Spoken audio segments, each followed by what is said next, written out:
Yo, yo, yo, welcome to Living for a Living with your boy Joey Bradley. This week's episode is number 55, guest episode. And our guest this week is one of the few guys I feel that I can relate with and talk to about lifestyle and doing this American football thing abroad. And he's been doing it way longer than I have. And so with this lifestyle, man, comes some stories. And this episode is not shy of stories, both some I've never told before, I think some he's never told before. And although we've been friends via Facebook and message for maybe 4 or 5 years, we never talked face to face like this on Zoom. So let's get into the episode. This week's guest, Zach Cavanaugh. Living for a living, baby. How you doing? I don't even know how or when we started to, I think maybe I was going to go to Ljubljana or something. We were talking about that, or I don't even Yeah, remember. it was like the end of 2017. Yeah. I know that it was then because I remember I was living in Berlin at the time. And it was like I was gonna go to Ljubljana, and I don't know, I think you just hit me up, dude, and we just started chatting. I was like on my computer a lot. Because like the import life in the wintertime, man, they ain't much fucking to do No. besides work out and you know, do other shit. But yeah, I don't know, man. I just got home, dude. I kind of totally forgot about this. Like I was, I wake up every morning at like 7:45. I got a kid now. I'm married. I got a little boy, and Congrats on that. That's fucking crazy. yeah, it is crazy, man. How old are you? I'm 30. You're 30. Okay, yeah, I'm 34. So I got some years. You still got some time. Yeah, for sure. When did you start seeing the girl? When did it get serious? When do I need to start getting 3 years scared? ago for you. I was 27, man. Yeah, you don't know my story or anything. Like that's what I was thinking about when we were talking. Like I was like, you're the only friend I know who does anything like this, And I'm gonna close the door real quick. Hold on. All right, word. And I thought it was so ballsy, Like at first I was like, yeah, everyone's just doing a podcast nowadays. It's just like the thing to do, And then I like listened to a couple of yours because I enjoyed our conversations we had, and and then I was listening to some stuff and I was like, man, this dude's really just kind of putting it out there, and it's really like not a good time to do so. And I've been thinking about it a lot since you asked me to do this, like for the last couple of weeks, and um yeah, I think I just don't care. Like I think it's just not I don't think it, like I was really nervous about, we get on, we start talking about some weird shit, and then, someone watches this, and then all of a sudden, like, you get fired. You know what I mean? Because that shit's been happening left and right. My mother actually kind of got in trouble at work for, speaking her mind recently, and it's just a strange How? time. Well, not like speaking her mind, but she's been a city nurse for 26 years in Boston, or Okay. 25 years, 26 years, and we live, like, I grew up about 30 miles south of Boston, on the South Shore, and she's been driving into Boston every morning for like 25 years, hour and a half traffic there, hour and a half traffic home, working in the ICU, working in all these different departments in the hospital, seeing some really crazy shit. And it's hard work. And she's like in her 50s now, and she, you know, if you're not current with the identity politics and the PC stuff that's going on, and you say the wrong thing to someone, uh, your superiors have to take that serious now. Right. I think it used to just be like, dude, just shut up, and you're young, you just started here, like, you're gonna just toughen up, you know what I mean? Deal with it. And that's not like a thing anymore. It's like, wait, your feelings are hurt. They did that. They hurt your feeling. Okay, we'll get them in here. We're gonna fix this, And it's just such a weird. It's just a weird time, man. And I don't know, but yeah. So she got in trouble for something that She probably shouldn't have. Um, there was some. I guess there was some other stuff that had gone on. And there was, she's a nurse manager, so she's not in the union because she's a manager, so you're not protected by the union for some reason. And after working for 26 years at the hospital, she makes good money now, and Okay. they were just looking for a reason to get rid of her, Ah, and then so they used that basically, and then I talked to her. I said, "Ma, you got to like lawyer up and go in there." And she did, and she went in and she sat down and she defended herself, and their assholes puckered up real quick, and they're like, "Oh, like we'll help you find like another job in a department somewhere else." And she doesn't want to do the managing anymore because of that. You know what I mean? Because she doesn't know how to deal with, she was a tough mom growing up. I would try to stay home sick from school, and she'd be like, "I see people with their faces ripped off, like get out of fucking bed."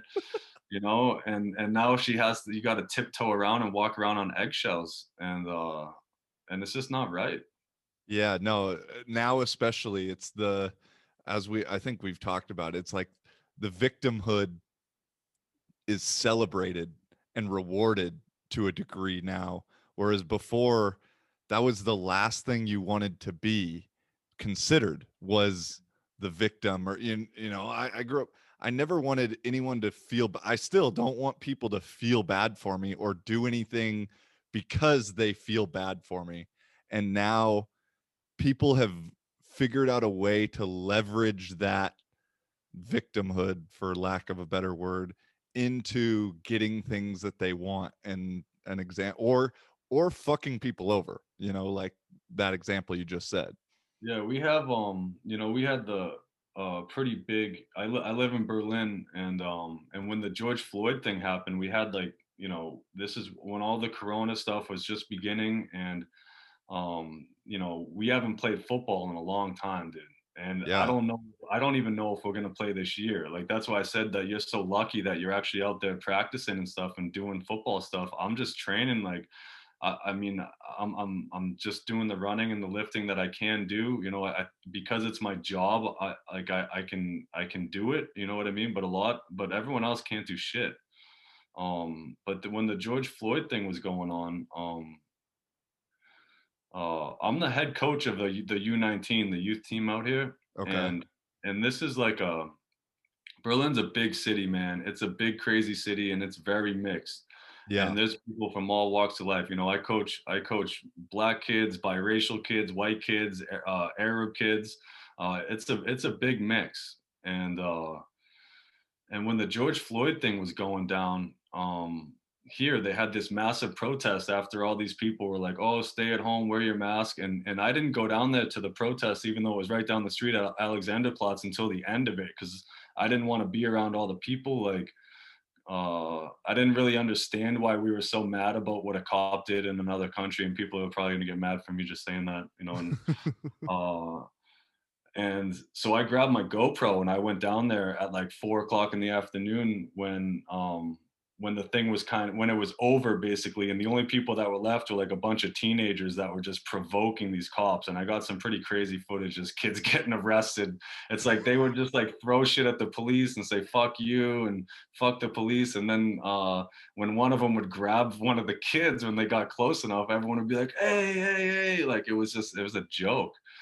And but anyways, so some of the kids, were in the gym a couple days later, and one of the kids that I coach asked me what I thought about it, and racism in America and stuff. And I said to him, I said, "Listen, dude," I said, I'm not the brightest guy. I don't know, I'm not well versed in this stuff, but the people that are telling you that the system's rigged against you because of the color of your skin and you're never going to succeed and blah blah blah, those are the people that in my opinion are fucking racist or telling you the wrong things. I'm never ever going to tell you that you can't do whatever the fuck you want to do if you work hard and you're great at what you do. I'm never going to do that, you know Completely. and that's what our team's all about. You get what you work for, and then the kids know it. And it's kind of interesting. Just today, right before I got back, you know, one of my youth players pulled me into my office a few days ago. He's having some problems with his parents, and his parents are split up, and his father's from Africa, and his mother's a German lady, Okay. and they're having some beef. You know, he's living with his dad, and he's not happy, and he's 18 years old, and this kid's like I said, you get these big mixes of people, and some of these kids' stories are just fucking heartbreaking, man. And some of the life that these kids have lived in just 18 years is like, it's just unbelievable. And I think, like, man, I don't know if I would have made it going through what some of these kids are going through. Some real heavy shit. And so, the other day he told me, he's 18, he wants to move out and move in with his girl at an apartment, but he needs a few weeks. He's looking for one, and so he wants to move in with his mom, but like him and his dad, he's afraid to have the conversation. And long story short, they had that conversation, and tonight I picked him up. He came to my place after work, and I picked him up. We drove over to his father's place, and he grabbed all his shit, and then I drove him over to his mother's place, and he took all of his stuff, and walked away into the apartment. And I'm driving home, and I'm just thinking about all this stuff, man. And then I realized that I had to do that podcast with you. I was like, oh shit! I told Joey I was gonna do some stuff, to do that podcast, and so yeah, so Holy it's shit. it's so amazing to be able to coach young kids. And a big thing, I realized what a responsibility it is to because none of these kids are getting told anymore that, hey, you are the work that you fucking do, man. Hard work fucking works, dude. And you got to go out there and you got to get it, and no one's gonna fucking give it to you, and you shouldn't expect anyone to give it to you. And that's what we preach on the football team that I coach. And it's just crazy to be having these conversations with these young kids that otherwise I would never have these talks with them. These relationships that I have, man, I'm really, really, really close with them. And it's just amazing, some of the stuff that's going on in society right now, that they're giving back to me as far as what they've been taught in school and all this stuff. And I'm just, my head spinning. I'm like, who's fucking telling you guys to just lie down and die? Like, Dude, what is going on? I mean, man, it's really cool you're in that position though, and the fact that it's somebody like you.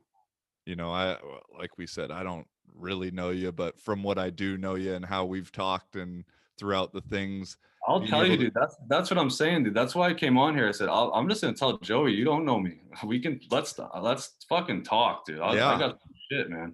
no, I mean, but it's just so fucking cool that kids can get that, because man, it's important at this stage. And I can remember growing up with my dad as a coach, or whoever was coaching me coming up as a younger guy, even high school.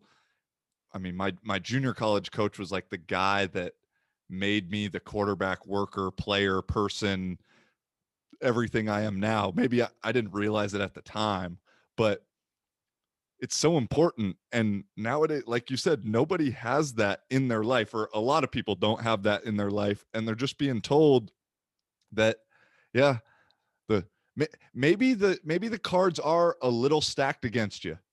Maybe that could totally very well be true. As a 6 foot, 160-pound quarterback, the odds were stacked against me to get a Division I scholarship. Like, that's just how it was. But motherfucker, I worked. And as you said, like, hard work kind of trumps all, in the sense of you eventually end up getting what you sow.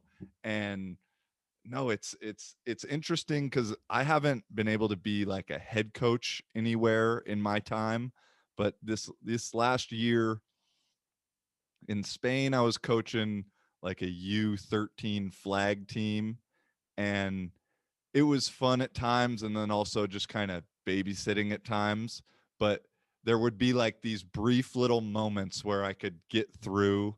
And although the Spanish kids as a whole kind of treat their parents like shit, which really bothered me. And so they'd kind of try and give me that. And I'd be like, no, buddy, I'm, I'm not your dad. I'm not your mom. This isn't how it's going. But then in Czech, like I was helping out with the U15 team and then also like helping out with a U13, 14 flag team. And that flag team was a group of workers, but they still just like had a little bit like they wanted to be told that what we're talking about now. It's just that they had never really been told that. And so they responded really well to it. And Mhm. I think a lot of kids would after time, but it's they're just not used to it. And so Yeah, at also first you it got can be scary or uncomfortable or whatever. yeah, but you got to be real. Like that's the thing about teenagers and stuff, and young people in general is they know right away when you're fucking full of shit, And that's interesting that you said that about uh, coaches that have really, been maybe a father figure or a heavy influence in who you are as a young man. Because I have like, I think that's something over here in Europe that when it comes to American football that kind of gets missed is a lot of these coaches they don't want to take on that role and Right. they don't know that in America a lot of times dude a football coach is a psychologist the fucking a father figure like he's all he wears many hats. It's not just I'm an OC or I'm a DC and motivating you or trying to make you a better man is not my job. I'm just here to be a football coach like maybe you can be a good football coach over here with that approach, but I think when the bullets are flying and it's in a win or lose situation, you're not going to get it out of the guys the same way. And at the same time, you don't know if you can, maybe save someone's life, man. Totally. Some on the And words that you and in say. the long run, you might be able to do it a few times or a few years or whatever, but in the long run, I mean, the game's just so emotional in itself and compared to any sport maybe except rugby, I don't know, like there's such a life or death impact. It's one of the few sports where you can literally die in because of the contact. And although they're changing the rules a little bit for that, but at the same time it's still out there and still possible. And so anytime you get that serious of consequences in a game, the emotion's going to be heightened and everything around it is heightened. And so I mean, And I I've don't think any serious successful coach at a high level is going to say that they're not uh, influential in their kids' lives, and that they're not, and that you don't have to be real about what you say. And there's a lot of time people just say stuff, and you just know that dude's full of shit. It's like yeah, he's not about that. He might say it, but he's not about it. And that's why when I coach the youth kids, it's so important to really be about the shit that I talk about. You know what I mean? It's for like, hey sure. man, you got a problem, dude. I'll come fucking pick you up and move your shit. I should be at home probably hanging out with my kid. You know what I mean? I Yeah, work out man. every day. That You can't. I will never ask you to do something that I wouldn't do myself or that I haven't done. And just the other day, giving a little lesson about doing things the right way. Some kids were acting up. I just said, hey man, if we're not actively trying to do everything the right way all the time when we're out here on the football field, we're not going to be successful. We could be good, yeah. but we're not going to be, you know, we're not going to be what we could be. We'll be good, but not great. And what the saying, my favorite saying I love to harp on is, man, good's the biggest enemy of great. Hmm. Is once you start feeling, we're pretty good, then the work starts sliding a little bit, and you don't need to do, yeah, I missed that one assignment, and yeah, but we're still pretty good. It's like, yeah, motherfucker, but we're not great. It's that small difference that really It makes the creeps difference. in so easily, man. It's Say like what? it creeps in so easily. I even catch myself some days when I'm going out to the field. I'm like tired or whatever. I've been in the office all day or I worked out and and then I gotta get on. Like, ugh, you just gotta like shake it. What am I doing? All right, boys, let's go. Yeah. You know what I mean? Yeah. You gotta like shake it out and just change your brain. Like who used to say that? Charlie Sheen. Gotta change your brain. Have some tiger blood. For sure. Uh, Yeah. No, I mean, I fall into it too, where, the day where I'm not feeling it, or I'm like, get out to practice and it's kind of like, uh, you know, and it's not often, to be honest, but occasionally I'm like, man, I don't really want to practice today. And vibes low, energy's low. And then I have to remind myself, like, bro, you are getting paid to throw a ball in a foreign place and get everything covered. Like, your energy needs to be high, sky high, no matter like what. The really given hot. given the circumstances you're in, there's no excuse to, yeah, we have bad days, but this is your job, and for 2 hours out of the time, and once you can trick yourself, like, our minds are strong and powerful and crazy. Like, you start getting into, hopefully, when I'm feeling down like that, the little facilities playing some kind of music, and I don't care what's on, I'm gonna try and sing along to it. I'm gonna try and get going with it. And after 10 minutes of that, I'm rocking, and energy and that stuff's contagious in itself. I'm a big believer in the mental side of things. You know, that's another thing. You know, that's like you said, you haven't had the chance to be a head coach yet. I know you do a good job, but I preach mental toughness all the time. You know, I even, yes, I haven't even really been drinking beer at all. I think in the fall, I went like 80 something days. I didn't have any beer. Okay. I just was training every day. I got a good training partner, Max Zimmerman. He plays in the CFL. He's a German guy out Oh, here. And, he played out here in Kuopio last yeah, year. that's right. He was on the Yeah. championship team. We went out there for the last couple of weeks, and yeah, me and him, we at 10 o'clock every morning, 6 days a week, we're out there fucking on the field, working out in the gym, doing our thing. I couldn't be more grateful to have a guy like-minded. He can endure like endless workouts, and but he's also tough, very tough. But it's something I'm going after him too about mental toughness, because we do some shit like when we're running hundreds and doing planks in between the sprints and everything, where you just want to quit, and it's like, but we're just in each other's ear. We're right next to each other, and yeah, but I stopped drinking in October. I got in the end of September. My cousin's 17 years old, lives out in Colorado, lived out in Colorado. I got a call from my brother. Well, my wife actually, she said, "Hey," she called me. She said, your cousin's missing." And I said, my cousin's miss. She's like, do you have your cousin out in Colorado is missing? And I'm like, who the fuck is she talking about? Because I have a cousin, Mac. He's 17 and he's a really good kid that never did anything wrong. Football player, wrestler, a little athlete, and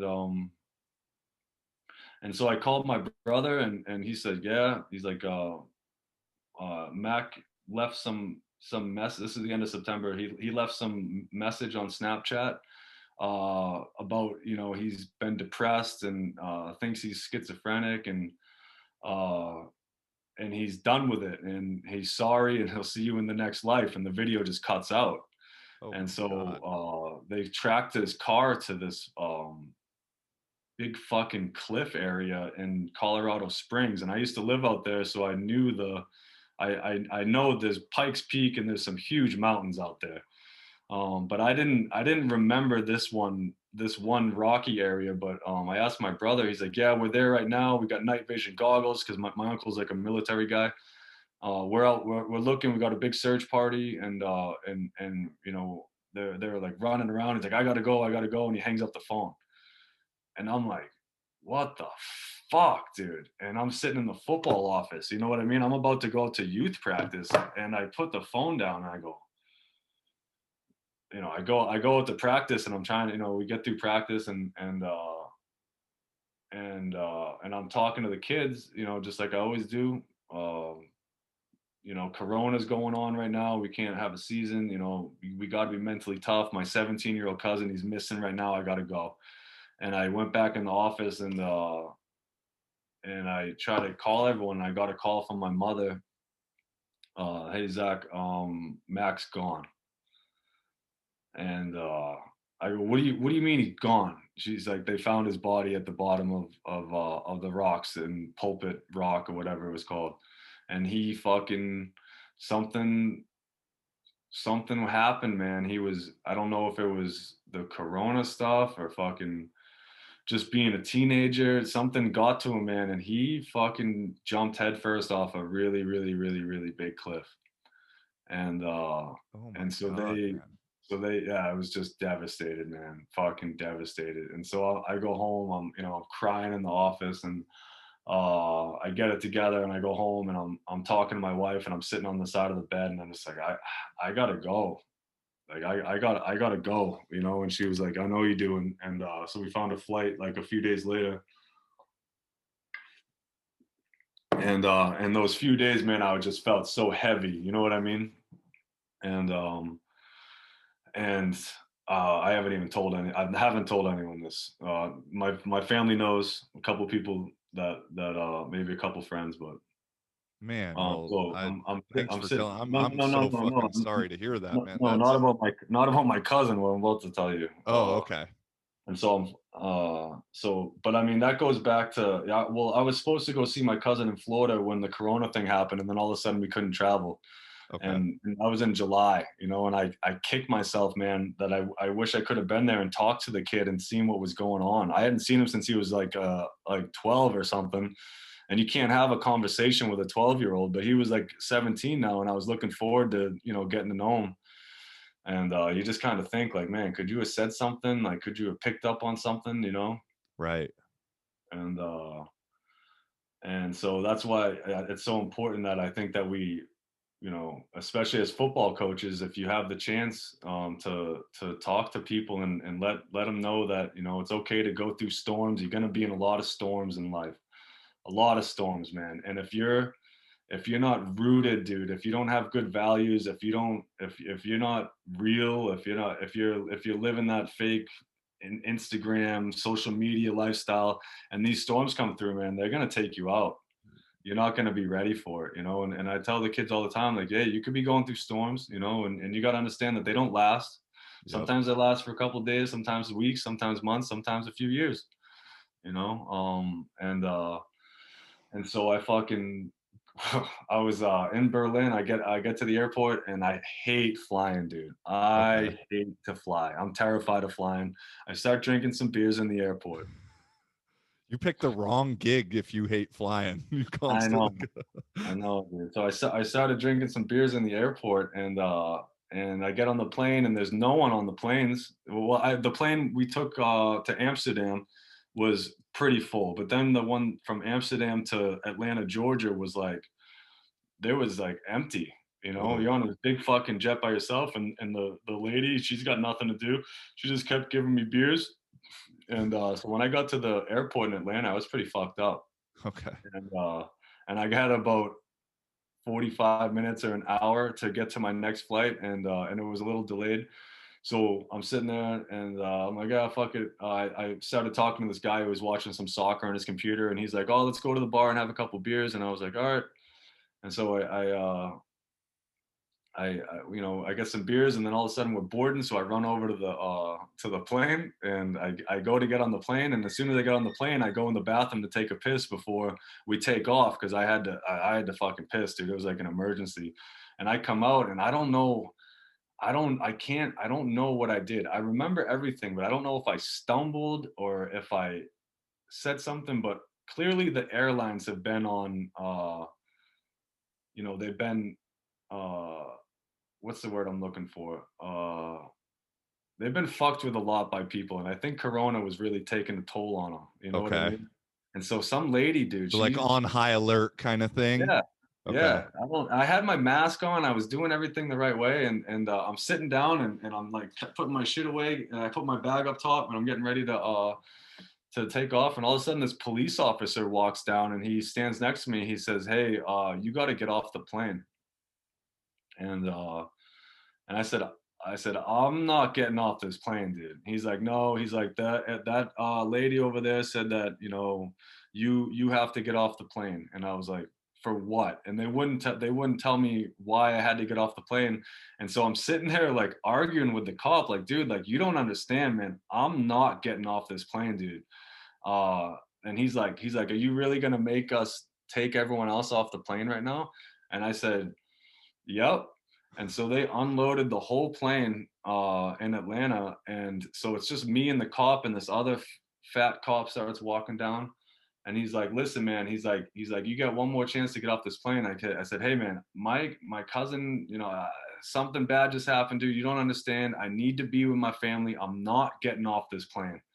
And so yeah, they took me down, fucking took me off the plane, and so I thought, and they ended up they put zip ties on me and arrested me, and I was like, I thought I've been in trouble before. We can talk Yeah. about that later, and so I thought they were just gonna take me to some like little rinky dink police station, and I was gonna spend the night and get on a plane the next day. Bro, this dude took me to this place called Clayton County uh, Jail, and it's like a high security paramilitary prison. And What? I'm like, I'm I'm I'm walking. I'm in the vehicle and I'm looking out. I'm looking. I go, fucking Clayton County Jail. This isn't a police station. And this lady walks out. I'm like, I'm not getting out of the car. I was like, I'm sorry, dude. I'm really sorry about what just happened. I'm not going in there. No fucking way. And he's like, sorry, pal. And so they take me out, and I'm like in handcuffs, and I At got this my point, what do you still not know what you're like? What bro. was? I had been in the United States for less than an hour, less than 2 hours at this point. Oh my And god! I was clear. It was clearly because I was drunk. You're not supposed to like, you can drink on planes, but you can't be drunk on a plane or something. I don't know what I did. I wasn't acting crazy. I must have stumbled, or they're just on high alert, dude. Just Yeah. impatient. And this lady was being a fucking bitch, dude. And so yeah. So they take me into the police station, or the jail rather, the prison. And these two huge correctional officers come over to me, and they're like, uh, they said something, get against the wall or something, and I didn't do what they wanted to do like instantly. And these two motherfuckers grabbed me, dude, dragged me into this little room, and threw me in the bottom of the shower, ripped all my clothes off. I'm ass naked, dude. They ripped my wedding ring off my finger, and I'm just sitting there like, dude, like just because I didn't do it, they wanted to do it. You know what I mean? Just because I didn't Yeah. do it Yeah. exactly what they wanted to do in that instant, they were like resisting. And and yeah, ripped all my clothes off, threw this red jumpsuit in my face, and uh, and then took me into this other room and strapped me to a chair. Uh, Strapped my wrist down. I still have no feeling in my thumb right here. They strapped my wrist down. They strapped my feet. They strapped my chest. So I'm like this, like an electric chair, but without the thing. And they left me there for 5 hours, dude. What And the fuck? yeah, 5 hours, bro. And I'm sitting there. I'm like, no one knows where I am. My wife doesn't know where I am. My family's waiting for me in Denver. I never showed up. And and after 5 hours, and every once in a while, some dude would come in like a military drill sergeant, and he would start yelling in my face, dude. And I'm just like sitting there, like, what the fuck is going on? Like it was like I was like a terrorist, and Dude. Yeah, it this was sounds like crazy. the worst movie ever. Oh, we're just getting started, man. Oh my And god. so they take me from there, and they take me out into like the office area, and there's no one there that works there that's older than 30. They're all like, you know, they look like 25 to 28-year-old guys, and a girl at the office. Oh my goodness, dude. And they're like making me fill out all this stuff and take my fingerprints. And then the lady comes over, and she wants to stick me. She pulls out a syringe. This isn't a doctor. This is just some lady at a desk. She pulls out a syringe, and she's like, goes near my arm. I go, lady, what the fuck are you doing? She's like, I got to inject you with this because of the COVID thing. I go, lady, I don't know what's in that. You're not a doctor, and that's not going in my body. And she's like, so what did she say? She said, you're declining medical attention. And I said, if it means that you're gonna stick that in my arm, yeah, absolutely. Oh my And she God. was like, okay. Yeah, crazy. I still to this day have no clue what was in that syringe. And they take me through this fucking prison, dude. And this is like hell on earth, bro. Uh, this I walked through this one room, and there's like a corrections officer in his little office, and then there's these big holding cells that have these big glass windows where they just bring people in. And in one room, this dude's just like hitting his head against the wall, and I can see everything. And it's like 2 in the morning at this point. Like I can see the last thing I saw was a clock. Well, as I was walking through the office, and then in the next room, I think it was two hookers that they picked up off the street that were like drugged up. Bro, they're ass naked in this jail cell together, like doing stuff. Yeah, crazy. And I just look around and I go, I thought I was like dreaming or I had died and like I was in Dude, some alternate reality. I go, this what the fuck is this going on? sounds like like literally as you're saying this, I'm like trying to just put my mind on it, and I'm like, this is a horrible dream. Like this Are is you a following me or am I being too jumpy? no, you're telling it perfectly. It's just like I'm not a it's great storyteller. So no, they take dude, me, I'm following perfectly, but they, holy shit, they, it's they, just they, I wasn't expecting this at all, and so like, I mean, I'm all for it because I said, I holy just want to shit, talk about you. I haven't told anyone this. No one, I mean, I don't know who's going to listen, but they took me, bro, into this little room and it has this like fluorescent office light and there's just a metal bed with like this dirty ass fucking, and this place is grimy, dude. I mean, disgusting. The floor, is just disgusting, bro. And they throw me down there and and they and they uh and they just lock the door. And so there's this light that's on all the time, like an office fluorescent light, and there's an air conditioning, and the air conditioning's blasting, dude, just and it's freezing, freezing, freezing cold. And I have nothing. I have a jumpsuit on, no socks, nothing. I have like a little sheet in this disgusting fucking bed thing to lie down on. And I don't know, you have no concept of time. I'm in an isolation chamber. You yeah, have no concept of time. And so I would like fall asleep and then I would wake up, but I had no idea if I slept for 15 minutes or 5 hours. right, right. You know? And so this went on for a while. And then finally, someone comes and they knock on the door. Are you like And pretty much sober at this point too, or oh, like where, totally, dude. I like mean, I where? was so Okay, the minute they I saw it was Clayton County Jail, I fucking was sober. I mean, bro, because it just hits you. You're like, whoa, what the fuck is going on? and is in your And, mind, are you just? I mean, fuck, oh, dude. I'm a mess, dude. My cousin just fucking killed himself like 4 days before that. Like, my wife doesn't know where I am. My mom doesn't know where I am. No one on earth knows where I am. Nobody. And And replaying like, why the fuck am I even here? yeah. Holy shit, man. And so I'm in this room, bro, and I get the knock on the door, and and some guys there, and he's talking to me, and he's not and just in normal clothes, and he's like, hey, yeah, they just said you sound a little confused. I just wanted to ask you some questions, like what's today's date? Who's the president? Uh, a couple other things, and I'm answering the question. I go, dude, I drank beer at the airport, and now I'm in this room. What time is it? And he was like, it's 7:30 in the morning. So I had slept for around a little over 5 hours. Okay. And I'm like, so who are you? And he's like, I'm a psychologist. And I was like, all right. And I was like, so what's going on? Like, do I get a phone call? Do I get anything? No one knows where I am. Nobody on planet Earth knows where I am. I haven't had a phone call, nothing. No rights read, nothing. And the guy just goes, oh, he's like, I'll see what I can do.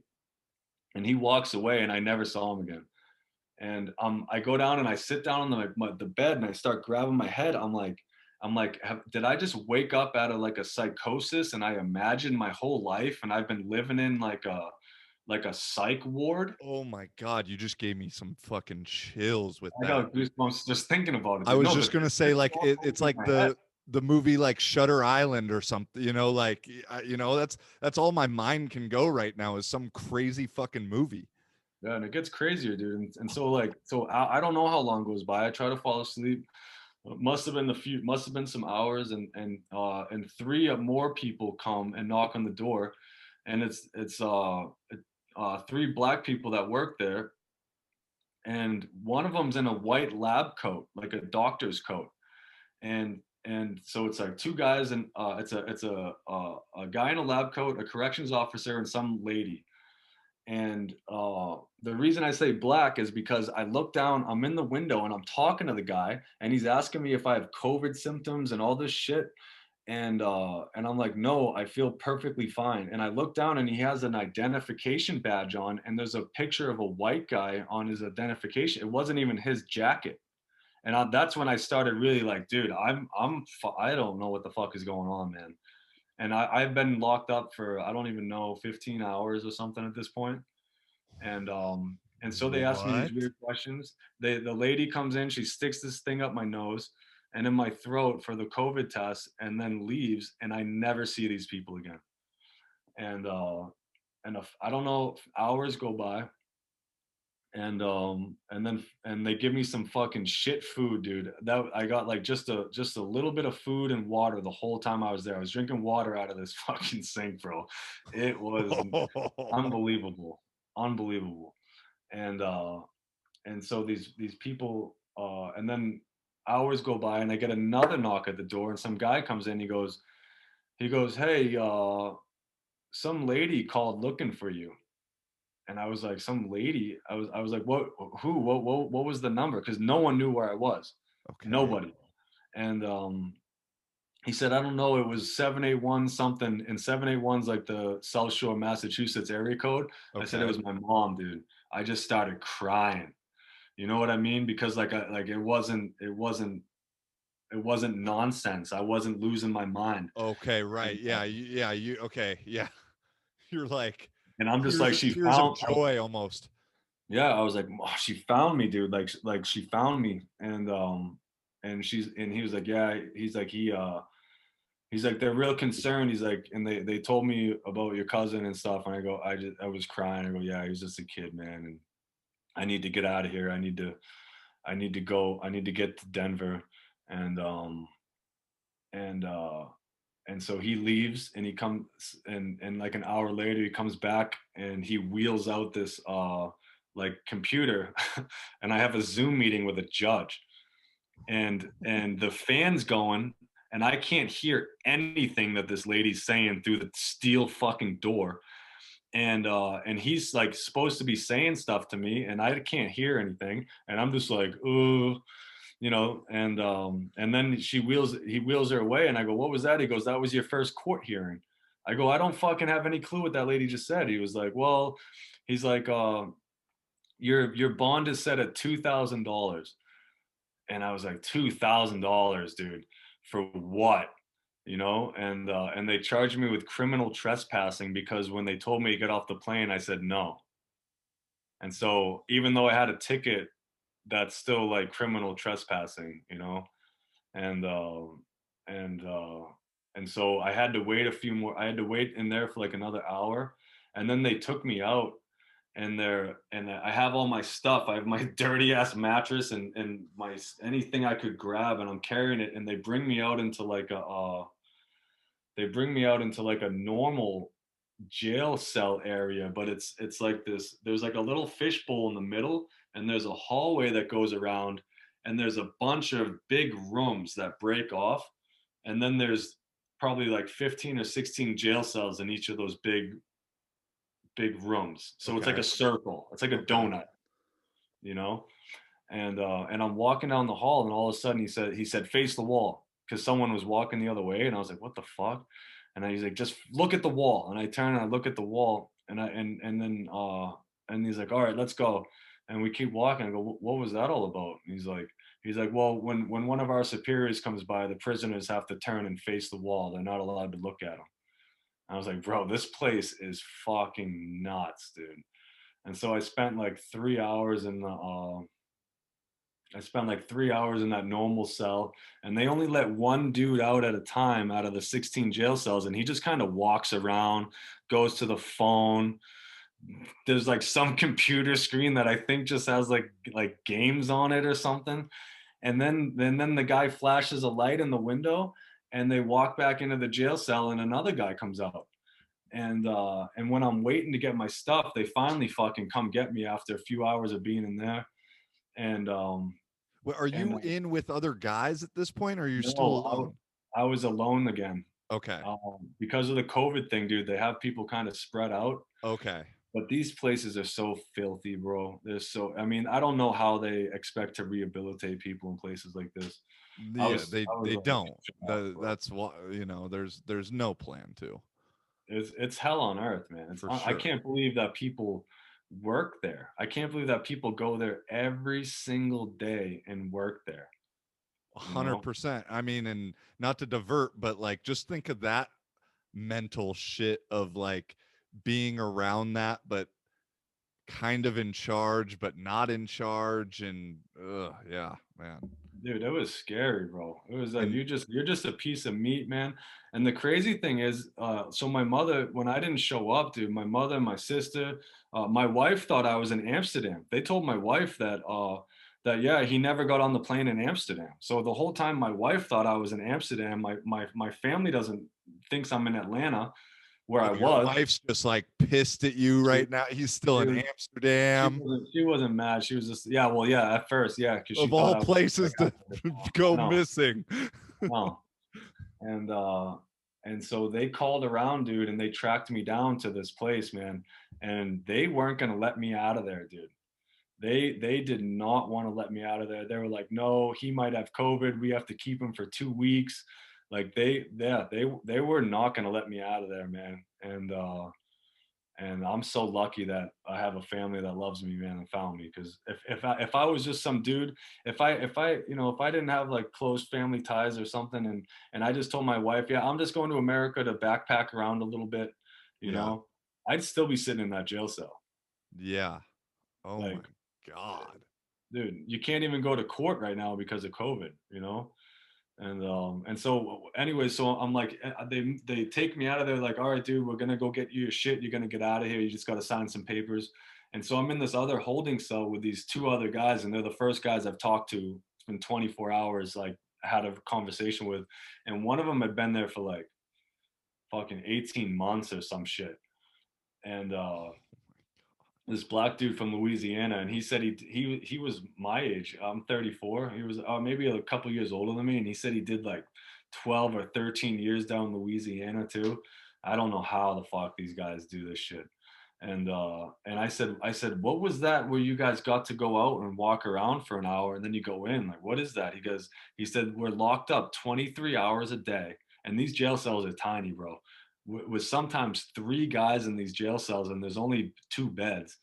uh, we're locked up for 23 hours a day. We get to come out and walk around for an hour, and then we go back in. And that's all he did for 18 months. I go, what the hell did you use? That push-ups, fucking pull-ups, dude, on my bed? Like, you read, you know what I Oh mean? my It's, God. I yeah, mean, it's and how, crazy. what was, did you find out what the guy was in for, or like what he'd done, or like, did that come Yeah, up? yeah, he was in his car, and he got pulled over for like no reason. And he said his license and everything is fine. He must have had something, but there was no reason for the cop to ask these questions. And he had a backpack like in his front seat, like down where the feet go. And the cop was like, well, hey, well, you got to show me what's in the backpack. And the guy was like, hell no, dude. And he just took off. But he said that there was no reason for him to get pulled over, for the cop to even ask these questions. You know what I mean? Right. But you know how they operate in the States. Yeah, for and sure. uh, and this dude took off, dude, and led him on like a chase, and then they got his ass and fucking locked him up. He was a nice guy. He was just, you know, sometimes he just, yeah, he just, He had drugs or guns? I don't know. Oh, I he didn't did. ask. The backpack story didn't fully get revealed. I mean, it was only some months, so I'm guessing drugs. I'm guessing weed Yeah. or something. I don't know what the rules are in Atlanta, but Yeah, that's right. not a place that you wanna go to jail, dude. And at that moment, I was like, "Dude, I think I wanna give up my citizenship. Like, I don't think I wanna be around here anymore." Dude, I mean, I holy smokes. Is So, do you still going? Is there still more to this too? I don't know. I gotta wait and see. I mean, they say so, but, with all the COVID stuff, like I said, you can't go to court or anything, and, so we'll see. I guess, like, the bonds company my brother bailed me out. I got a great brother, man. Yeah, Uh, and so that's he love. he bailed me out, and and the bonds company called him, I guess, like a few weeks ago, and was like, "Hey, I know you wired us this money, but for some reason it never came through, so you're gonna have to send it again." And my brother was like, "Well, I got a receipt right here saying that I sent it, so good luck." Just like, Yeah, I guess I'll come and around. they're not gonna be able to come find you. Oh, no, but I don't know what's gonna happen with it. But I mean, I went out to Colorado, and it was really hard. My cousin uh, going out the way he did, and my uncle is such a good guy, and it was so hard, but it was so good that I was, really clear headed. I didn't fucking drink any as much as like you want to drink beer and mourn and all that stuff. Like I just, I didn't fucking touch it. I was just driving people around. I was present. You know what I mean? Right. When and it was actually kind of like a blessing in disguise that it happened when I look back at it. I'm happy in a fucked up way. I'm happy that it happened. And then yeah, I just didn't drink for some days. I said, I don't fucking need this shit anymore. And I So didn't drink. that's kind of the whole thing that For, spurred the 80 days of not drinking or whatever it was. yeah, and I was training, 6 days a week, so it just didn't make any sense. You know what I Yeah, mean? right. and and my wife was pregnant, and at any moment I could get the, like, every time I was training I had my phone next to me because I could get the call at any minute that she's going into labor, and I gotta rush her to the hospital. So Right. there was just no need for it. And then Christmas came around, and I had some beers, and New Year's I had a couple beers, but nothing serious. And then yeah, I don't know, I have like maybe a couple beers every 2 weeks. But I mean, it's not like I had like a drinking problem, but there just was like uh it's just nice to not do it, to just go around and socialize and not need it. And you find other ways to fill your time, with like healthier ways. And I'm, like I said, I'm 34, so at some point you got to pick and choose. You either want to drink beer and have a good time, or you want to stay in shape and continue to play football, because I feel like I'm playing a little bit better every year. And at some point it you know what I mean, For the sure. relationship changes. Yeah, for sure. I was gonna ask that regarding regarding football is do you feel like you're in your prime now, or when was your prime? How do you view playing and stuff like that? Dude, like I said, man, my work ethic has always been my strong point. I've always been a gym rat. I've always loved running. My parents are marathon runners, so it's always kind of been in my blood. Like, I'm not lazy, and I also know that I wasn't, like yourself. I was a undersized quarterback that got a chance to. I'd never got a scholarship to play college football. Okay. I got an opportunity to go to Central Connecticut and play one double A ball. And Oh, that's uh, right.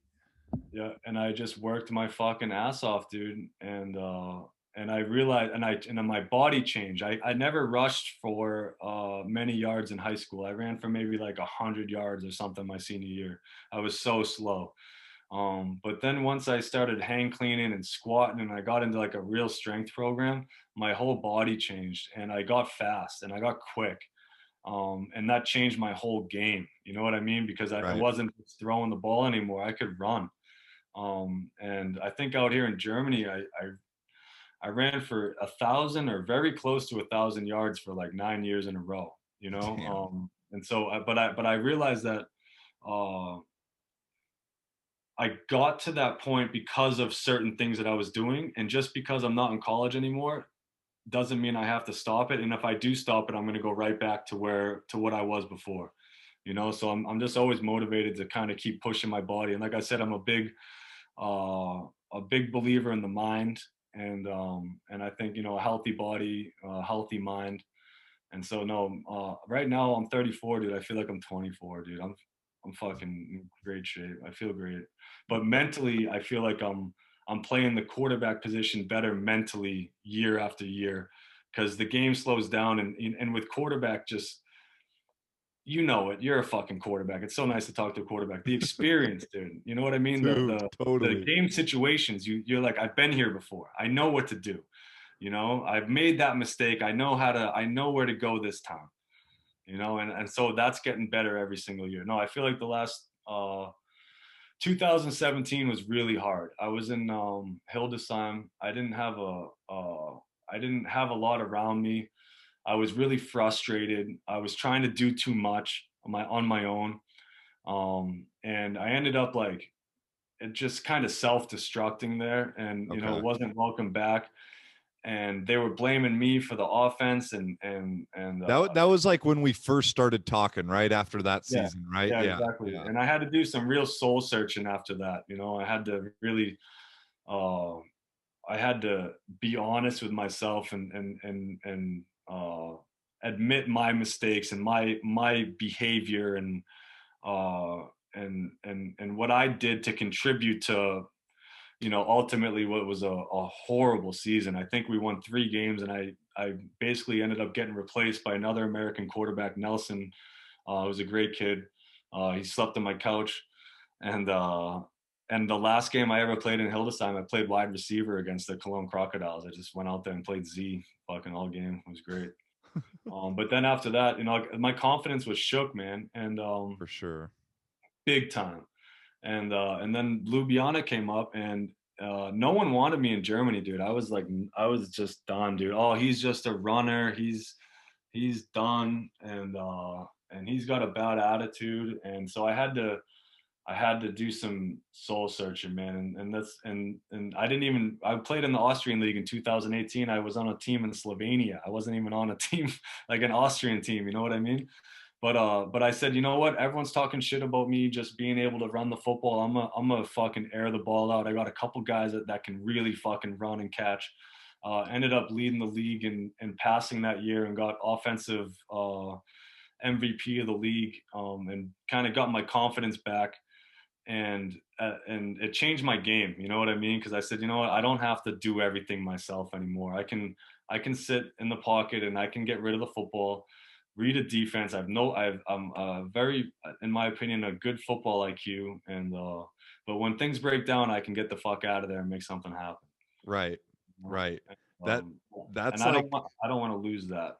yeah, yeah, yeah. No, that's it's kind of funny you say that because we have some similarities, but with the running, passing kind of dynamic is I feel the older I get, I'm almost trying to trust myself and work in a way where I can run. I've always said like I'm a really good runner behind the line of scrimmage in terms of making guys miss and, like extending plays, but I was never gonna break you by actually running the ball.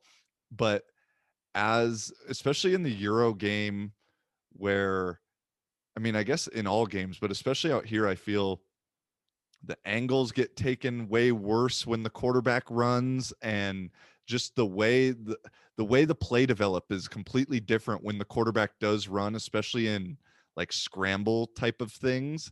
And you can kind of get away with doing some stuff that like in college you probably wouldn't want to try and do because someone would chase you down and just murder you or something. Oh, 2012, dude. A guy was a good friend of mine now, Matt Crockett. He was another American.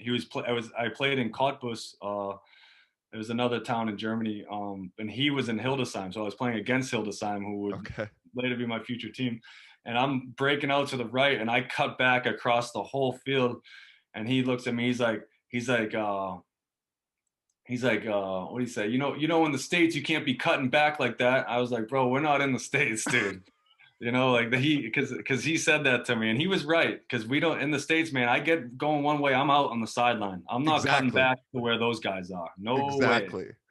No, Mm-mm. and so that's where I'm at now, where I, like you, I'm at 30 now. I always say I feel better than I did at 20, with how I'm working out. And my thing of I've just never been a big like muscle guy.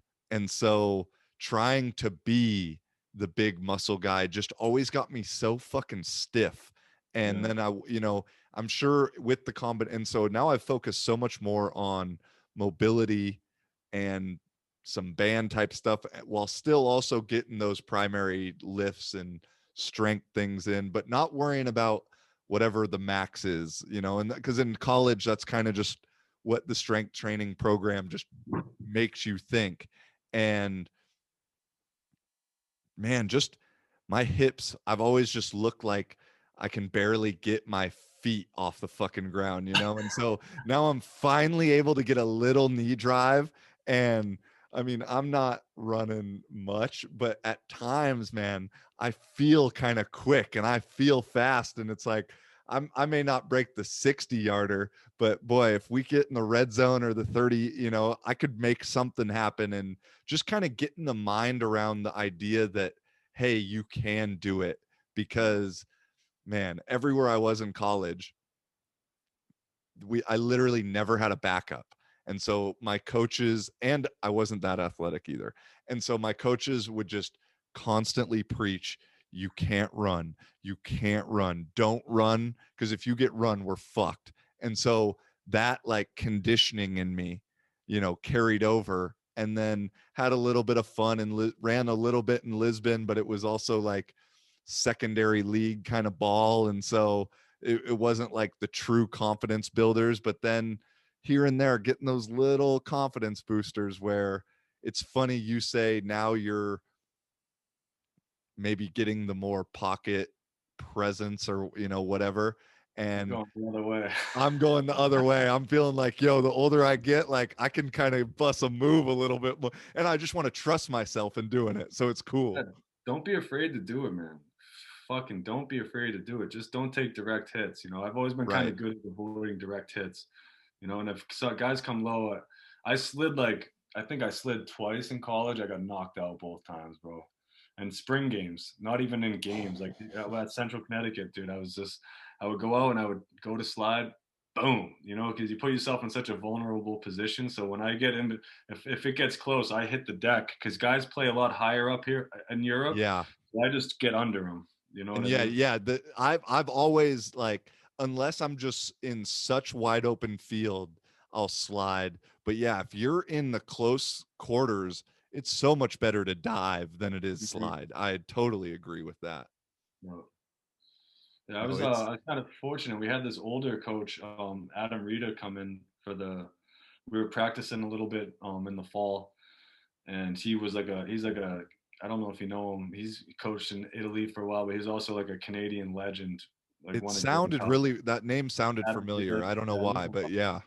but he was it was so refreshing to hear him come out. He said, "Hey man, you know, nothing's there, dude. You're go get it." You know? And Mhm. that was like really weird to hear it from such an experienced guy, you know? And so yeah, that kind of changed my thought process too. Like that's what just sprint, dude. Always do some sprints, man. Hit the ladder. I always do the 4 cone extra, you know, do your 1040s just in case. You Yeah, know what I yeah, mean? just yeah, Well, I mean, well, just thinking about Aaron Rodgers the other night, I know we were talking about him. I think he could have ran in. for sure. Oh, he for sure could have. I mean, and I was watching something that said like if someone would have been in his ear saying, "Hey, if we get 4 or 5 on this, I think he for sure runs." But maybe he'd also gotten kind of fucked up by Sue a couple times, or so his clock was probably at a different thing. And no, but I agree. I think if he takes off, he's in. Especially, dude, he is a freak. Like Yeah, he can yeah, run the rock. We played wow. against his brother in junior college. It was my gray shirt year, dude. His brother, I think, ran for like a buck 50 against us. I mean, he made our defense look stupid. And his brother couldn't even start. I think his brother went to UTEP or something. But I mean, he's like his brother, but way better, So he had the ability. He's the most probably underrated runner, I think, in the league, probably. Yeah, I agree, man. He's very, very elusive. But that's what I was kind of surprised. And then like I know I saw that post interview he had. He's like, I'm just gutted, man. Dude, I felt so bad for him, man. I was really happy for Brady, like really happy. I Yeah. think Brady's just like a solid human. Yeah. But dude, I felt bad for him because I think he really thought that they were gonna go for it. And I think they probably should have. I mean, I understand the strategy behind it too, but it's like the Philadelphia Eagles on that fourth down in the Super Bowl where they run the Philly special. It's Right. like, bro, when it's at this point in the season, man, you got to grab your big boy dick and fucking go for it. For You sure. know? And it's, the announcer, everybody's saying it and I'm just echoing it, but I said it as I was watching. It's like, dude, they got Tom on the other side. Maybe yeah, if they have Josh Allen on, it's the a different thing. And even though I'm not trying to disrespect Josh Allen because he's a No, but dude, it's Tom Brady. but it's Tom fucking Brady. And not only that, it's Aaron Rodgers. It's the combination of you have I mean, it's Tom Brady and then it's Aaron Rodgers. And so that combination, I think for me, it would have been a no-brainer. I get it. I guess that, yeah, kick a field. You still got to score a touchdown again. That was my thing. Is even with the What were field, they down by 5 or something, right? yeah, At that point? they're down 8, and so if they go for it and they get it, they still got to get the 2-point conversion. But Oh, if that's right. They but kicked the if field. Right. they kick the field goal, now they're down 5. They still got to score again, and yeah, the Yeah, score is a win. But yeah. I mean, I don't know I don't You're know the giving Brady odds the or ball back. That was crazy too. Like when they just did the Tampa did the play action on first down. That was awesome. yeah, Oh, that's no just one does that shit, dude. ultimate we got Brady kind of Yeah, play. that's a ballsy fucking call, dude. I Yeah, love that shit. I was really torn. I think like we talked is because I over the past year with the McAfee show and I've grown to I think Rodgers is my favorite quarterback, but I gotta watch that. dude, this Gotta last check he was on yesterday after losing, and I mean to for like 45 minutes and talking about how the media took his words, and I mean he seems like a pretty real motherfucker, and but at the same time, man, I want Brady to win another one because there's dude. never it's a legacy that we'll be able to tell. You'll be 70 years old and be able to say like, yeah, but he's not Tom Brady. It makes a legacy unlike, I mean, his legacy already is at that level, but it'll just put it to a completely another status. Well, I'm from New England, man. I mean, That too, yeah. that's the only football game I've watched the whole season. I'm the worst football fan ever. I used to watch a lot more NFL games, but when I was like young, I remember Drew Bledsoe was running down the sideline and got rocked, and we're like, oh, it's over, man. We're like, who the fuck is this guy, dude? And then they come out and they fucking win the Super Bowl, and we all had girls write fucking fake notes to dismissal notes, and we went into the office in school and oh yeah, we gotta go home, and we all went right into Boston for the parade, bro. There was so millions and millions and millions of people, dude. It was so crazy, and then it was just like a decade of, or even more, 20 years of just winning, bro. It was just so crazy. No, That guy's insane. his legacy, and I mean, I'm sure for you too, and that's what is, as you said, it's so cool to talk to somebody who gets it because as you probably know, there's not a lot of people I can talk to that understand the life of kind of what we're doing. I'm not trying to like put us on some pedestal of what we're doing is like the coolest thing in the world, or it's very unique in comparison to a lot of other people's lives or whatever. And as a 30, now I can say it, as a 30 plus year old playing veteran kind of guy, seeing Tom do what he's doing at 43, Gives us I'm a lot of confidence. I dude, want to keep playing, dude. I want to play till I'm fucking 40. that's I don't. for sure. I mean, I keep saying, yeah, the next I got another 5 years in me. And then as soon as I say that, I check myself and I'm like, yo, Tom's 13 years older than you Yeah. doing that. Granted, he's got a little bit better strength training team and a little bit better chef and a little bit better supplements and a little bit better doctors, but still I'm also not getting hit by Indomitian Sue You during play games. quarterback, So it's different. Like unless something freakish like happens. That's what I said to my coach the other day. I was like, dude, unless something, anything, anyone, you can, that's football. You get taken out on any play. But right. unless something freakish happens, playing the quarterback position, I think your arm's kind of the last thing to go. And I think that your mind just gets better. You get more into like a coaching mind out on the field. And I think it becomes a huge advantage. Like, I think out in Europe, I might have like 200 starts under my belt or something. Like, that's a crazy amount of football. Yeah, well, what? Yeah, because I'm at like 55. Because bro, I got to play 12 games this last year. I was so Like I lucky played in with the that. GFL, dude. It's 14. We're playing That's right. 14 games out here, dude. And It's insane. yeah, I can't believe that. I can't believe that they asked, amateur sports to fucking these guys, bro. These guys got to go to work on Monday, and they get playing 14 games of football without the proper preparation. It's fucking crazy. But it's it a lot really of is football. for It's a sure. long, long season out here, man. It And that's is. what's kind of been like a relief. It's kind of like a like a another weird blessing when I finished my off-season program heading into the spring of 2019. Like I just always get back to kind of like the same fit strength area for the next season, you know what I mean? Because Yeah. you just kind of like you got a little window to build back up and then you got to go right back into it. Yep. And then all of a sudden I just had all this free time to keep going with the off season stuff, and I tried some powerlifting. I got a lot more into my Olympic lifts, and then I met and then Zimmerman. He was coming to where I train all the time, and I'm watching this dude. I go, this dude does all the stuff I like to do, and so we started talking, and then we started training together. And we just got on. We have this guy, I think Crayfeld is his name, or Krufeld.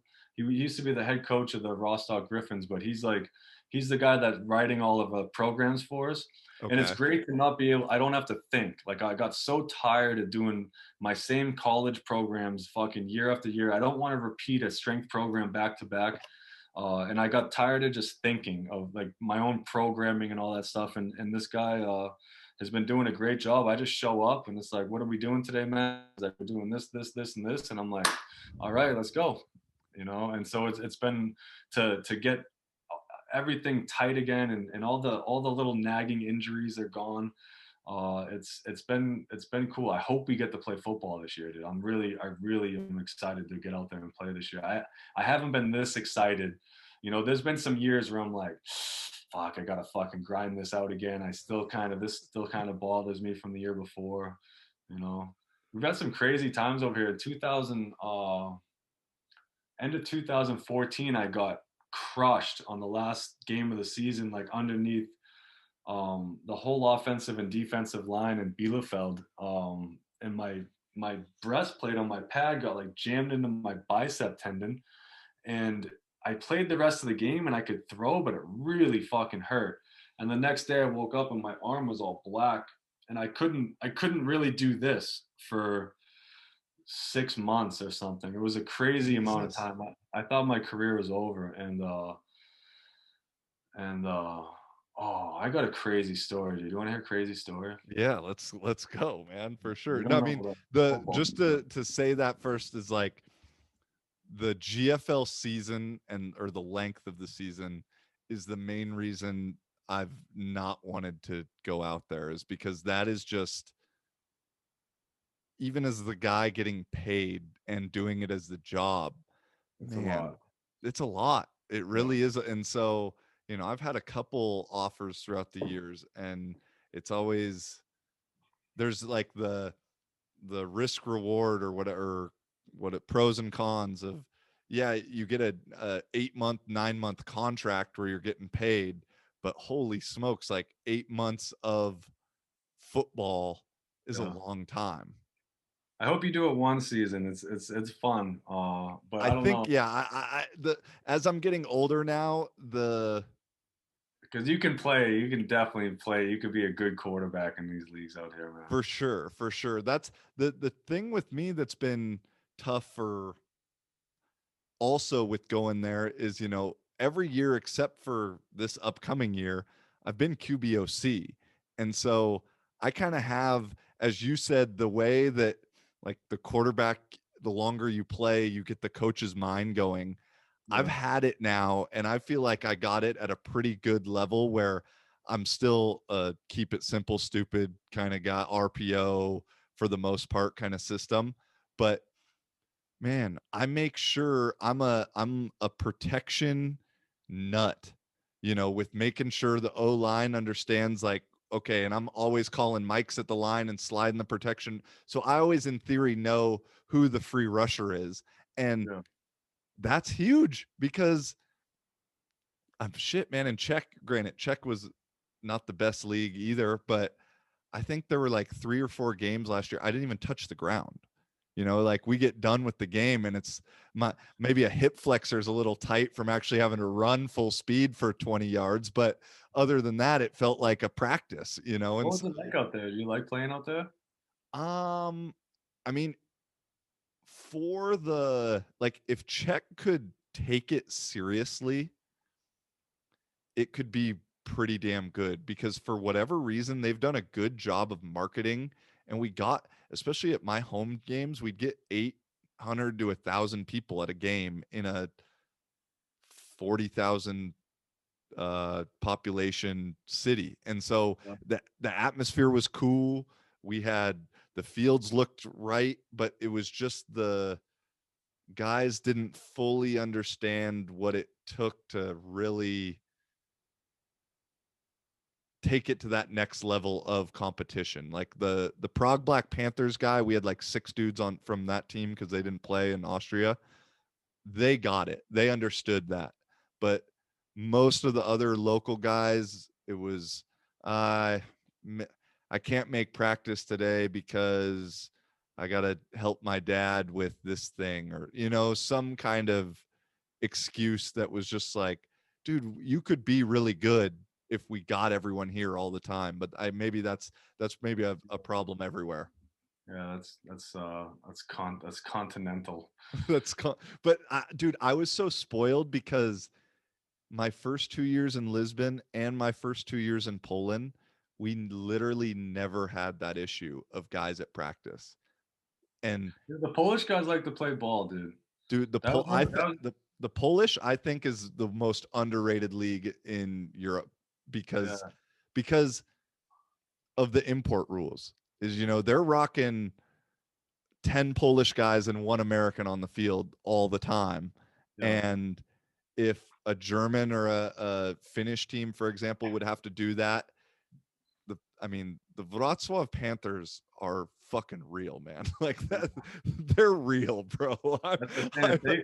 If they played this ELF league thing this year, man, I think those guys would take it. It's like the Polish national team. dude, they They're are fucking good. they're real. I think what, like 30%, 40% of my losses in Europe are to them, and so I'm a little biased, but they're they're real. They're coached what they've done a good job of getting the right coaches. Shit, they got their own field, they got their own facility.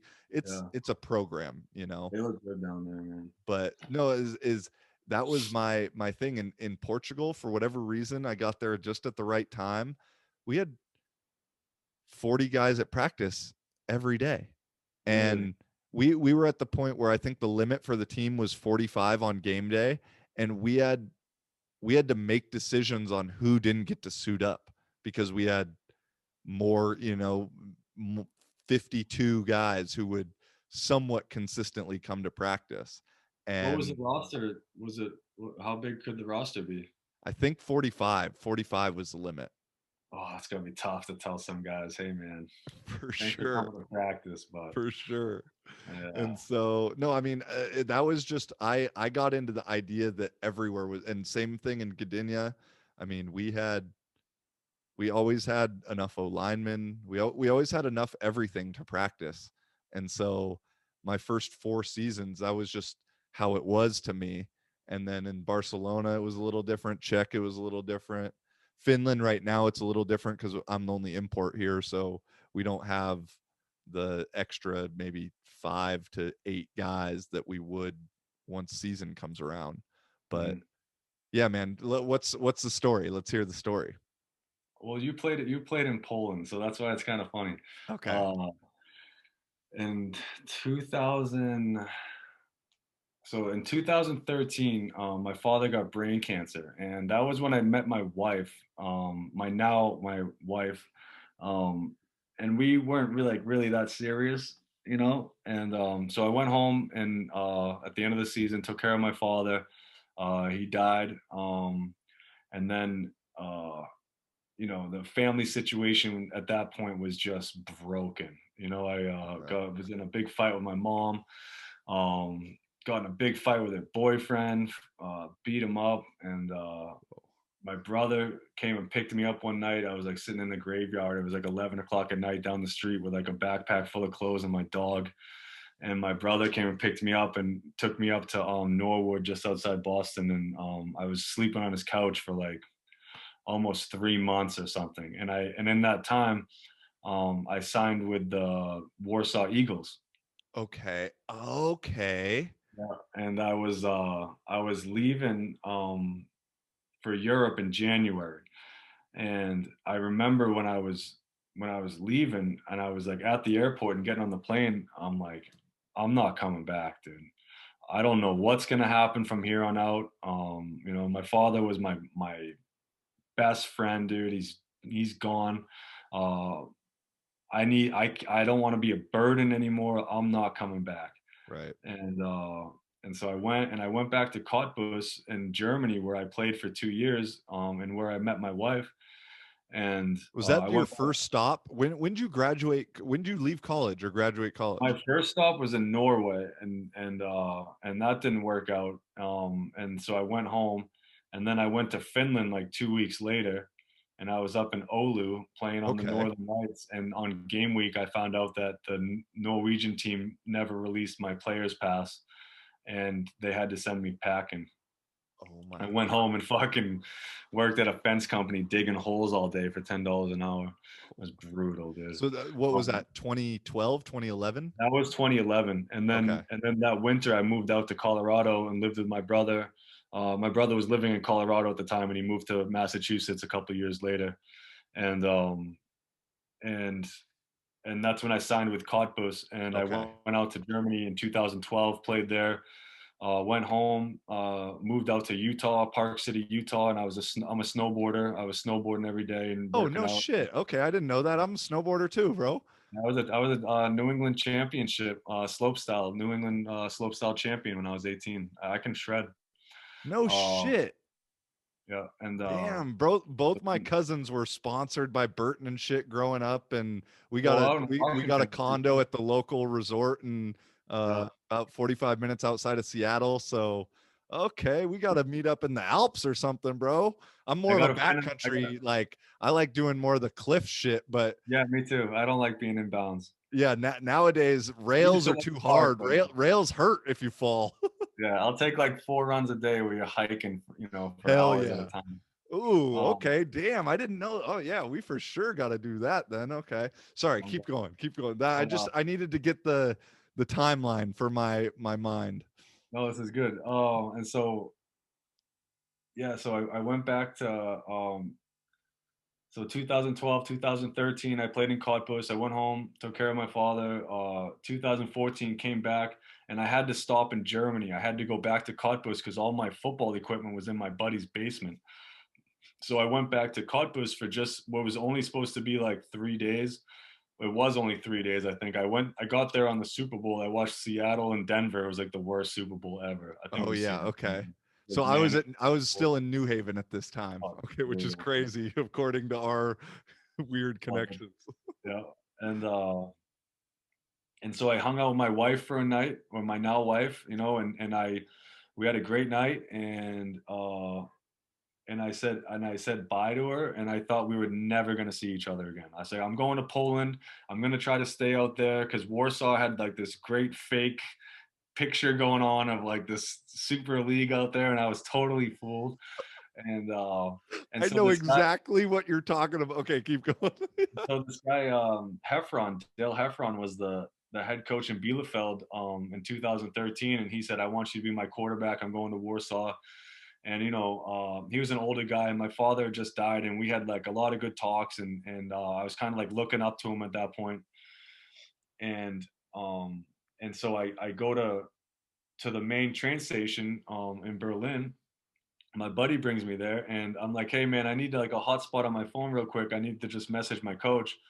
And he gives me the hotspot, and as soon as my phone hooked up to the internet, the train's right in front of me, the door's open. It says it's from the manager in Warsaw. He's like, "Hey, we just fired the coach. Do you still want to come?" And I was just like, I stepped on the plane, like on the train as I was reading it, and I looked back and I was like, and the door closes, and I'm off to Poland, dude. Yeah, and so I get out to Warsaw, and they pick me up at the train station, and they take me up to this Radisson hotel, this nice hotel, and I'm staying there for like 4 or 5 days, and I'm like, all right, not so bad. And so my coach had gotten fired for drinking and driving. He got busted like big time, and that's a big problem in Poland that they have. Yeah. And so they fired him. And after 4 or 5 days, they moved me into his apartment with him, and this dude is like a hardcore like chain smoker. I mean, he smokes fucking cigarette after cigarette after cigarette, and he'd just been fired. He's like 60 something years old, dead end, nowhere to go. And so we're sharing an apartment. It's fucking negative 20 degrees out in Warsaw, and he's just ripping butts with the windows closed, bro. And I'm just like, I have the window open like just a little bit until like I get frostbite on my nose when I'm sticking it out the window. And it was just, so one of my teammates would pick me up at 7 o'clock every morning. We went to the gym, and I stayed away as long as I could, but they still let this guy run practice. So we're going to practice, and What? yeah, it was just bizarre, dude. And so, Heffron, he was cool. We really got along well. I understood that he fucked up, but we got along really well at that point. And so we're going to the practices, and he's still running the practices. And the first team session that we did, well, the first thing happened was they gave me rubber footballs, and I looked and I go, you don't have any leather footballs? And like, no, these are the footballs that we play with. And I was like, even in the games? And they said, yeah. So they were like synthetic leather fake footballs. And I'm like, all right, that's fucking weird. And the first play we have in team, we have all slants called, and I catch, adjust, throw a slant. The ball's out in less than 2 seconds, and I get knocked on my ass, dude. And I stood up and I go, "What the fuck?" I was like, "I thought you guys were in the championship last year." And you go, "Yeah, all the linemen retired." And I'm like, "All right, coach is fired, totally new offensive line." Uh, yeah, I don't know, man. I'm having this doubt starts to build in my head. And this is practice one, you said? First practice, Oh and and boy. so and so I realized things are much different there than I was used to in Germany. And so Heffron, he had this big Mercedes, like this big old Mercedes, a nice car, and he sold it to one of the to Antonio, this safety that was on the team, and he gave him like his piece of shit Peugeot. I mean, piece of shit car. And Heffron goes, "Hey Zach," he was like, "I'm fucking driving back to Germany tomorrow." I go, "Coach, you don't have a license." He's like, "I don't give a fuck, dude. I'm leaving for Germany tomorrow. Let me know what you want to do." And I looked back for like 10 seconds. I thought about it. I was like, "I'm going with you, man." So I have like this meeting with the guys. I'm like, "I'm out of here." And they were like, "But you signed a contract." I said, "I didn't sign a player's pass." And they were like, and they realized that, I could go. And me and Heffron packed up the car, fucking drove straight to Berlin. We got right as soon as we got into the city, the engine went boom, and fucking smoke starts coming up, and there was no oil in the car, and the piston seized up, and we just roll into this parking spot on this main road going into like the city center. And we just get out and we go, what now? We got luckily I had messaged Johanna, my wife, and I said I'm coming back to Germany. I have nowhere to go. I'm gonna sign with a new team. And I didn't really know that much about her. Like, we'd hung out and stuff, but we didn't like get real personal. And she's like, well, I live in Berlin, and it's my father's birthday tonight. You can just come stay with me. And I was like, all right. So I get out of the car. I go, hey, Heffron. I go, he got a hotel. I go, I'm out of here for the night, man. Let's hook up tomorrow. And he was like, all right. And I came and met Johanna and their family, and we drank and fucking had a great night. And I woke up the next morning and rented Heffron a car, because he with my brother's credit card I had in my wallet, because he couldn't do it because he didn't have a driver's license. And so I rent him a car. I'm like, where are you going? He's like, I'm going back to Bielefeld, man. And I was like, all right, dude. And so he took off. I ended up signing with the Troisdorf Jets out in Cologne, near Cologne, and we're both in the second league. Bielefeld and Troisdorf are in the second league, and Heffron somehow weaseled his way back into the coaching staff in Bielefeld like halfway through the season because they were doing so bad. And long story short, the last game of the season, we're playing each other for the relegation to go down to the third league. Oh So my I was God. I was his quarterback at the beginning of the year, and at the end of the year, we're playing against each other. In It a was fucking completely other crazy. country. Yeah, in a different league, different country, and so we ended up losing that game. We missed a field goal by like a cunt hair. I injured my shoulder. I'm not going home. It's been less than a year since my father died. I'm not going home. My visa runs out. Uh, I end up going back to Cottbus in East Germany, and I'm illegally here in Germany for like 2 weeks, Okay. and they hide me in some like apartment.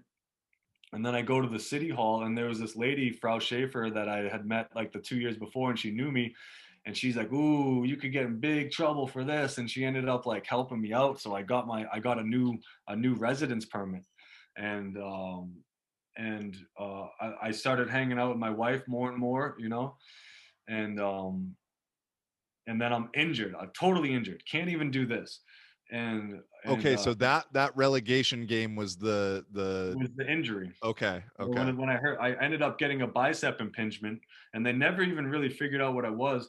But Heffron calls me up a couple months later. He goes, "Hey man, I just got the head coaching job in this team, the Paderborn Dolphins, and they just moved up to the second league. They're like, you're gonna come play quarterback for me." I'm like, really, dude? We're gonna do this again? And he was like, "Yep." And I was like, I can't fucking lift my arm above my head. He's like, I know, but you'll get back in shape. You'll be fine.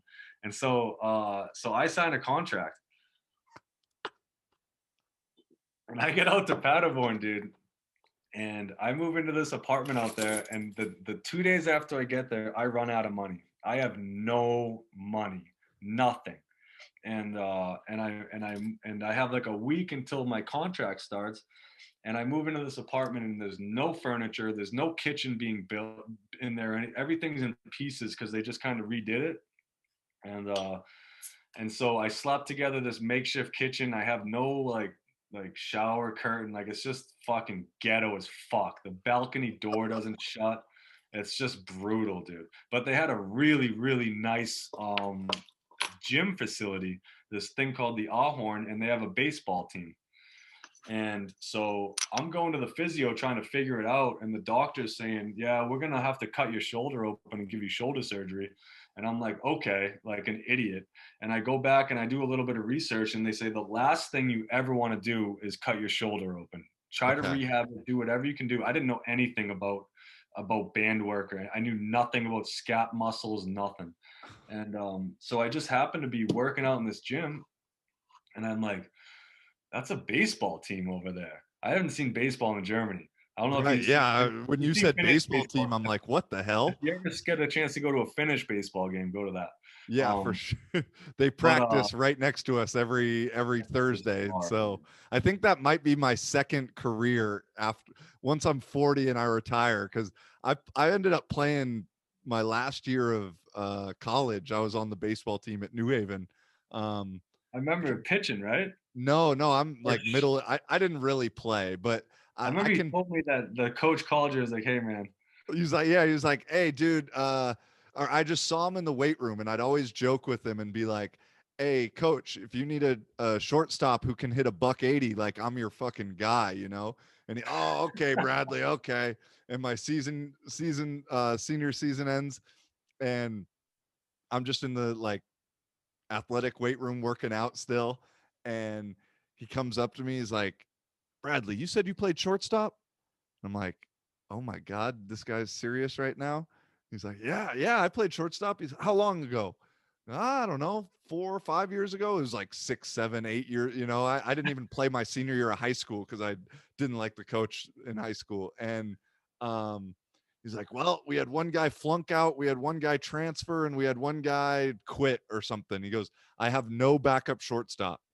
And I was like, okay. I go, I probably can't hit for shit. He goes, I don't hitting's care hard." if you can hit. He goes, I just need someone who can play in the field if my guy goes down. And I was like, I can for sure play in the field because I'd played catch with my best friend from high school was my second baseman growing up. And so whenever we got back into town together, we were always playing catch. And so I You was got like, an if arm there's on you. one That's thing I fine. can do is play shortstop. So yeah, I think the Finnish baseball hitting, I could figure that out because there's no curveballs, there's no 90 No, mile it's an hour much fast. different.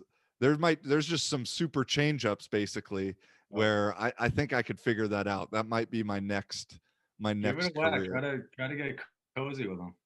Yeah, Yeah, for sure. so I approached that and I started paying attention to the baseball team in Paderborn, and I realized that the coach was an American, Okay.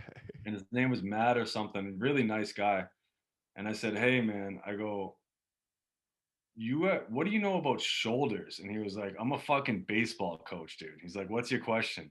And I was like, I'm fucked right now. I have so much pain in the front of my shoulder. I have to throw a football next week, dude."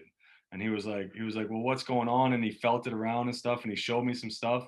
And that dude, and within a week of doing all the stuff that that guy showed me to do, all the different stuff to pronate and stuff that I never knew about, um, I was throwing a football again, dude, almost pain Whoa. free. Yeah, and in a week, and then within 3 weeks, it was like my shoulder, like I never hurt my shoulder. This dude saved my fucking career, dude. It was unbelievable. And And you were so gonna have surgery. I was gonna cut my shoulder open. Yeah, it was unbelievable. And Wow. he just saved my, and that's when I started learning about having a stronger back. And I mean, he saved my career, and I'm so thankful. Like, I haven't seen him in years, but if I ever go back and see him and give him a big hug. Um, but yeah, so I was playing for that. So I ended up being able to throw again, and I'm playing for this coach that got fired in Warsaw. And and we what was it, the first game of the season? We're playing in Potsdam, and I scramble out um, I scramble out on a boot play. Like, oh, I come out on a boot and it's wide open. So I go to get some yards and I went to make a cut, and my foot, we played on like a really shitty turf field, and my foot slipped out from underneath me. And at the same time, this fucking American safety came downhill and destroyed me, dude. Knocked me out cold. I mean, I was sleeping on the field, Oh man. totally unconscious. And Johanna, my wife, her family came to watch me play for the first time. And at the beginning of the second quarter, I'm out, dude. And and so we're riding home. I stayed in Berlin that night because I had a concussion. And we're driving back, and they're like, "So does that happen every game?" And I was like, "No, no, that's not a normal thing." And I played the next week. No one told me not to. You're just a piece of meat over here sometimes, For man. And sure. this was like kind of right before the concussion stuff took off. Okay. And so I Yeah. played the next week, and we ended up being like 4-1 uh to start the season. And then this guy started to unravel again. He started to do some crazy shit. He was, drinking a lot, and Okay. Coach, you're saying. the coach Okay. Hector, and he started to unravel again. And I remember we played the Bielefeld Bulldogs in Paderborn, and there was thousands of people there because it's a derby game. There's so Okay. many people there for a GFL2 game. It was crazy. And we ended up beating the shit out of Bielefeld, who was like the league champion the year before. And we're standing in a huddle, after the game, waiting for the coach to come over and say something to us.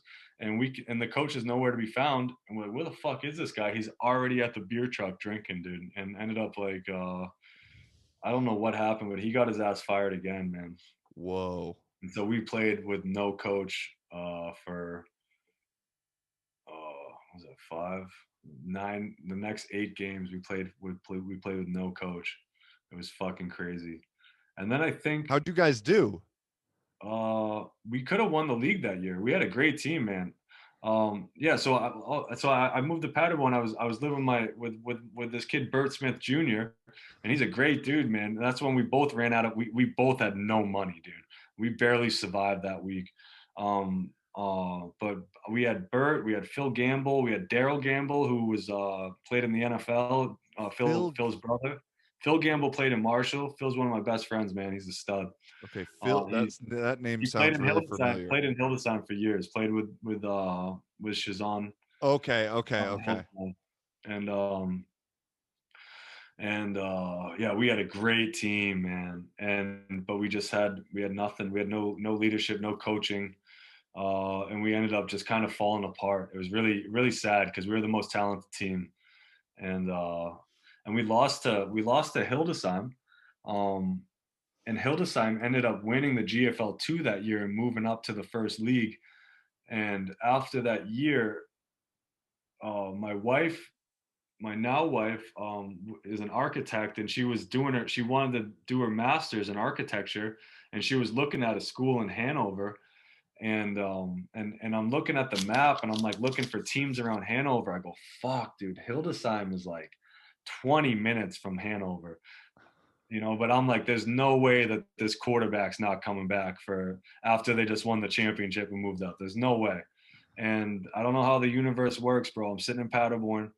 I was teaching English all winter to get through the winter because I don't go home. I didn't go home. You know what Okay. I mean? You don't stay under contract. So I started teaching English kind of like under the table. Right. And the next day after I'm looking at the map, the coach from Hildesheim calls me. Hey, Zach, you have any interest in coming to Hildesheim and playing for us next year? I go, yeah, absolutely. And so I signed and played there for 2 years while my wife did her master's. And yeah, I never went home, man. I went home for like maybe a couple weeks in the 2 or 3 weeks in those years, and that must have been 3 years. I went home for maybe 2 weeks, in the wintertime. One winter I saved up a bunch of money, moved to Prague with my wife because she had a scholarship to do a semester in Prague. Spent three Okay. months there for the off season. Ye Um, I think I remember that is we were talking at this point, right?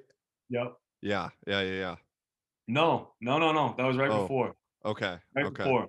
That was the beginning of 2017. Okay. Right before. I know my stories are kind of hard to follow, man. I'm a bad storyteller. No, But I you're a got good story. You just got a long fucking timeline that it's tough to exactly put it on I don't even where remember sometimes. I have to like write it down.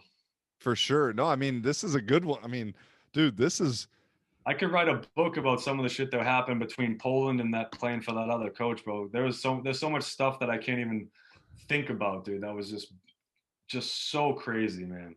I mean, Um, speaking of that Polish, I thought the story of the Warsaw Eagles was going to go a completely different way because I don't know if it was maybe that year after or the year 2 years after, but at one point they were really, selling it on.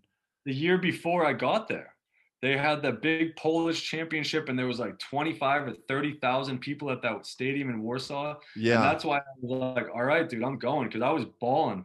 You know what I mean? And Yeah. so I was like, dude, I'm going to play in that league, man. That looks like outrageously good. Like the media, the marketing was just phenomenal. And you got there, and it was like You got duped. Dude, for sure. No. And that Warsaw team, like I've heard all the gossip from when I was in Poland, and it was supposedly they owe money to literally everyone in Warsaw. And I had the dude who started over me at JUCO, the reason I gray shirted a year at JUCO, ended up playing in Warsaw for that team one year. And whatever, I don't know what Who? year, Blake Wayne. Yeah, I know the name. Okay, yeah, and um he ended up getting hurt out there, and he was like part of the reason Kind of like a I thicker guy, no? what'd you say? Blake Wayne. I know. I remember watching him play. He's kind of like a stockier guy. Yeah, shorter, stockier, Yeah, could run, could run. Yeah. good athlete, and he was like a small influence on getting over to Europe, because I remember I think I was still at New Haven, and because yeah, I think this would have been like 2014, so almost my last year in New Haven. And I said, we randomly messaged on Facebook, and he's like, "Hey, I'm out in Poland. I'm hurt though. Blah blah blah. Yeah, it's pretty cool." And but that year, I guess they had signed like 10 Americans, even though the rule was you could only use one or two a game.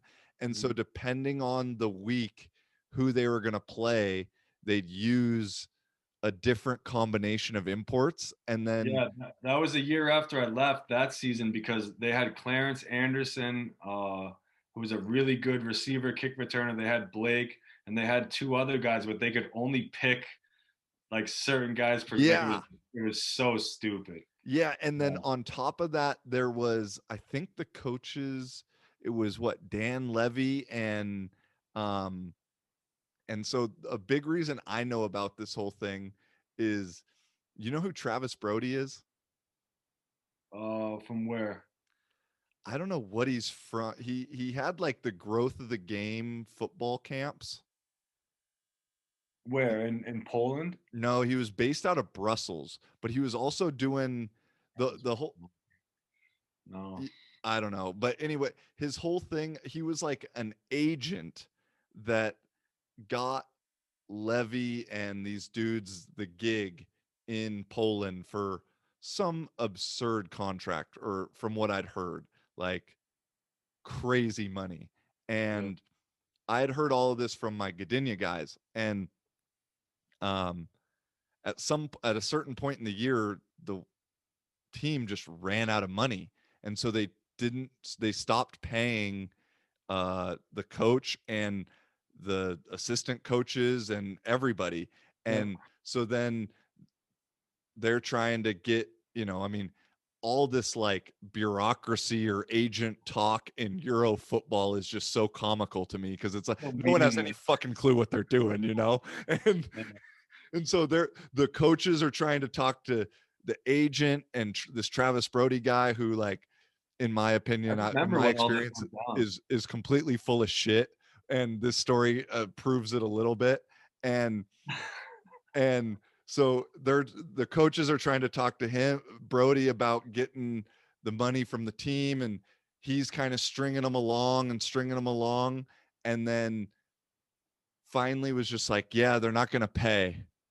And the coaches were like, what do you mean they're not? Because I've literally told this story to one of the coaches that it was happening, and I didn't know that this guy that was like such a weird, maybe now I'm the one who's a shitty storyteller, but I was doing a camp in Brussels with this Brody guy, for Oh, free and you were basically. telling it to him, but you ddidn't know it was him. Yeah, and so I had heard Oh, kind of some rumors about this guy, and I'm literally, for one night, I have a hotel with this guy, Matias Diaz, who he was coaching in Warsaw Mets, and he's a good Brazilian guy, good dude, good football mind, like knows his shit. Like, I really enjoyed this guy, and I'm telling him this story about the Warsaw Eagles, da da da da da. And he let me finish this like 30-minute story before he was like, dude, okay. I was one of the coaches. And I was like, Oh, no. And so then I got to hear the story from him. Yeah. And so, but it was like a funny we totally bonded. yeah. And um So Was it it based, accurate when you told it? Did he say it was accurate? yeah, I mean, it was even worse than what I knew. It Oh, was he was like, "Oh, well, and actually in this case, so the kicker of the whole thing was the agency fee was like 10% or something. Brody still wanted all the coaches to pay the full agency fee for the full contract, even though they only got like a month, if that, of the full contract. So oh I don't shit. know what let's just say I think, 1,000, 2,000 euro a month for these guys for 6 months. So 12,000, 6 to 12,000. So an agency fee about $1,000, and he still wanted them to pay the full thing for being the agent when he couldn't get them to pay. And like I said, this dude, after kind of working for him at the camp, I have no problem fucking talking shit because he was just a total little snake. And Skeezer, um did he pay you? no, I mean, I wasn't supposed to get paid, but like get the flights and oh, you're going to be guaranteed meals and we'll have you at a place in Brussels. It was more of do it for free and get an experience. Yeah. And the place that we were supposed to stay was like an hour and a half outside of the city, and we had to go at one time, and the meals that we got were literally his girl was Portuguese, and there was just some weird dynamics all around this whole thing. But his girl would make us literally ham and cheese sandwiches in a plastic bag. I mean, one slice ham, one slice cheese, and a banana and a bottle of water. And then for lunch, we ate, it was at a American school in Brussels, and we ate lunch at a elementary school. So I'm literally eating like fucking chicken rings and whatever you ate for elementary school lunch was what the lunch was. And How then do they for even set that up? dude, I don't this dude was a hustler, bro. Like I haven't been fooled too many times in my life. I'm pretty good with reading people for how they are. And I Yeah. ended up meeting him when he was in Lisbon at one point, and he fooled me. He like got me. And then for dinner, we'd go to his place. Mind you, his place was a sick, big fucking flat in the middle of Brussels. And his girl would just like make us pasta, and for all the coaching, it was a nice cooked meal or whatever, Yeah. but not at all what was promised. And so This guy's still roaming around. I don't know. I mean, and at the camp, the camp was like 5 days for I don't know how much, a buck 80 or something. I mean, it was a pricey. I mean, because A Brussels, 5-day camp. yeah, the Brussels was an expensive place. It's a good. Yeah. They got money there, and um, selling all the gear, all wristbands, mouth guards. I mean, he was picking up some chunk outside of it too. I mean, it was just all, and dude, I let him have it at the end of it because all the coaches were pissed of how we were being kind of treated and being fucked. And the last day, or the second to last day, calls us all in together and it's like, "Hey, I know things haven't been how it was supposed to be and how it was promised, but is there anything I can do to, make things right now or whatever?" And I got some, this is a good story actually. And I kind of just start chuckling because at this point, like, I'm fed up. I've seen through the bullshit. I'd been staying at a Belgian dude who I played against in Poland or in Portugal, who lived like 20 minutes outside.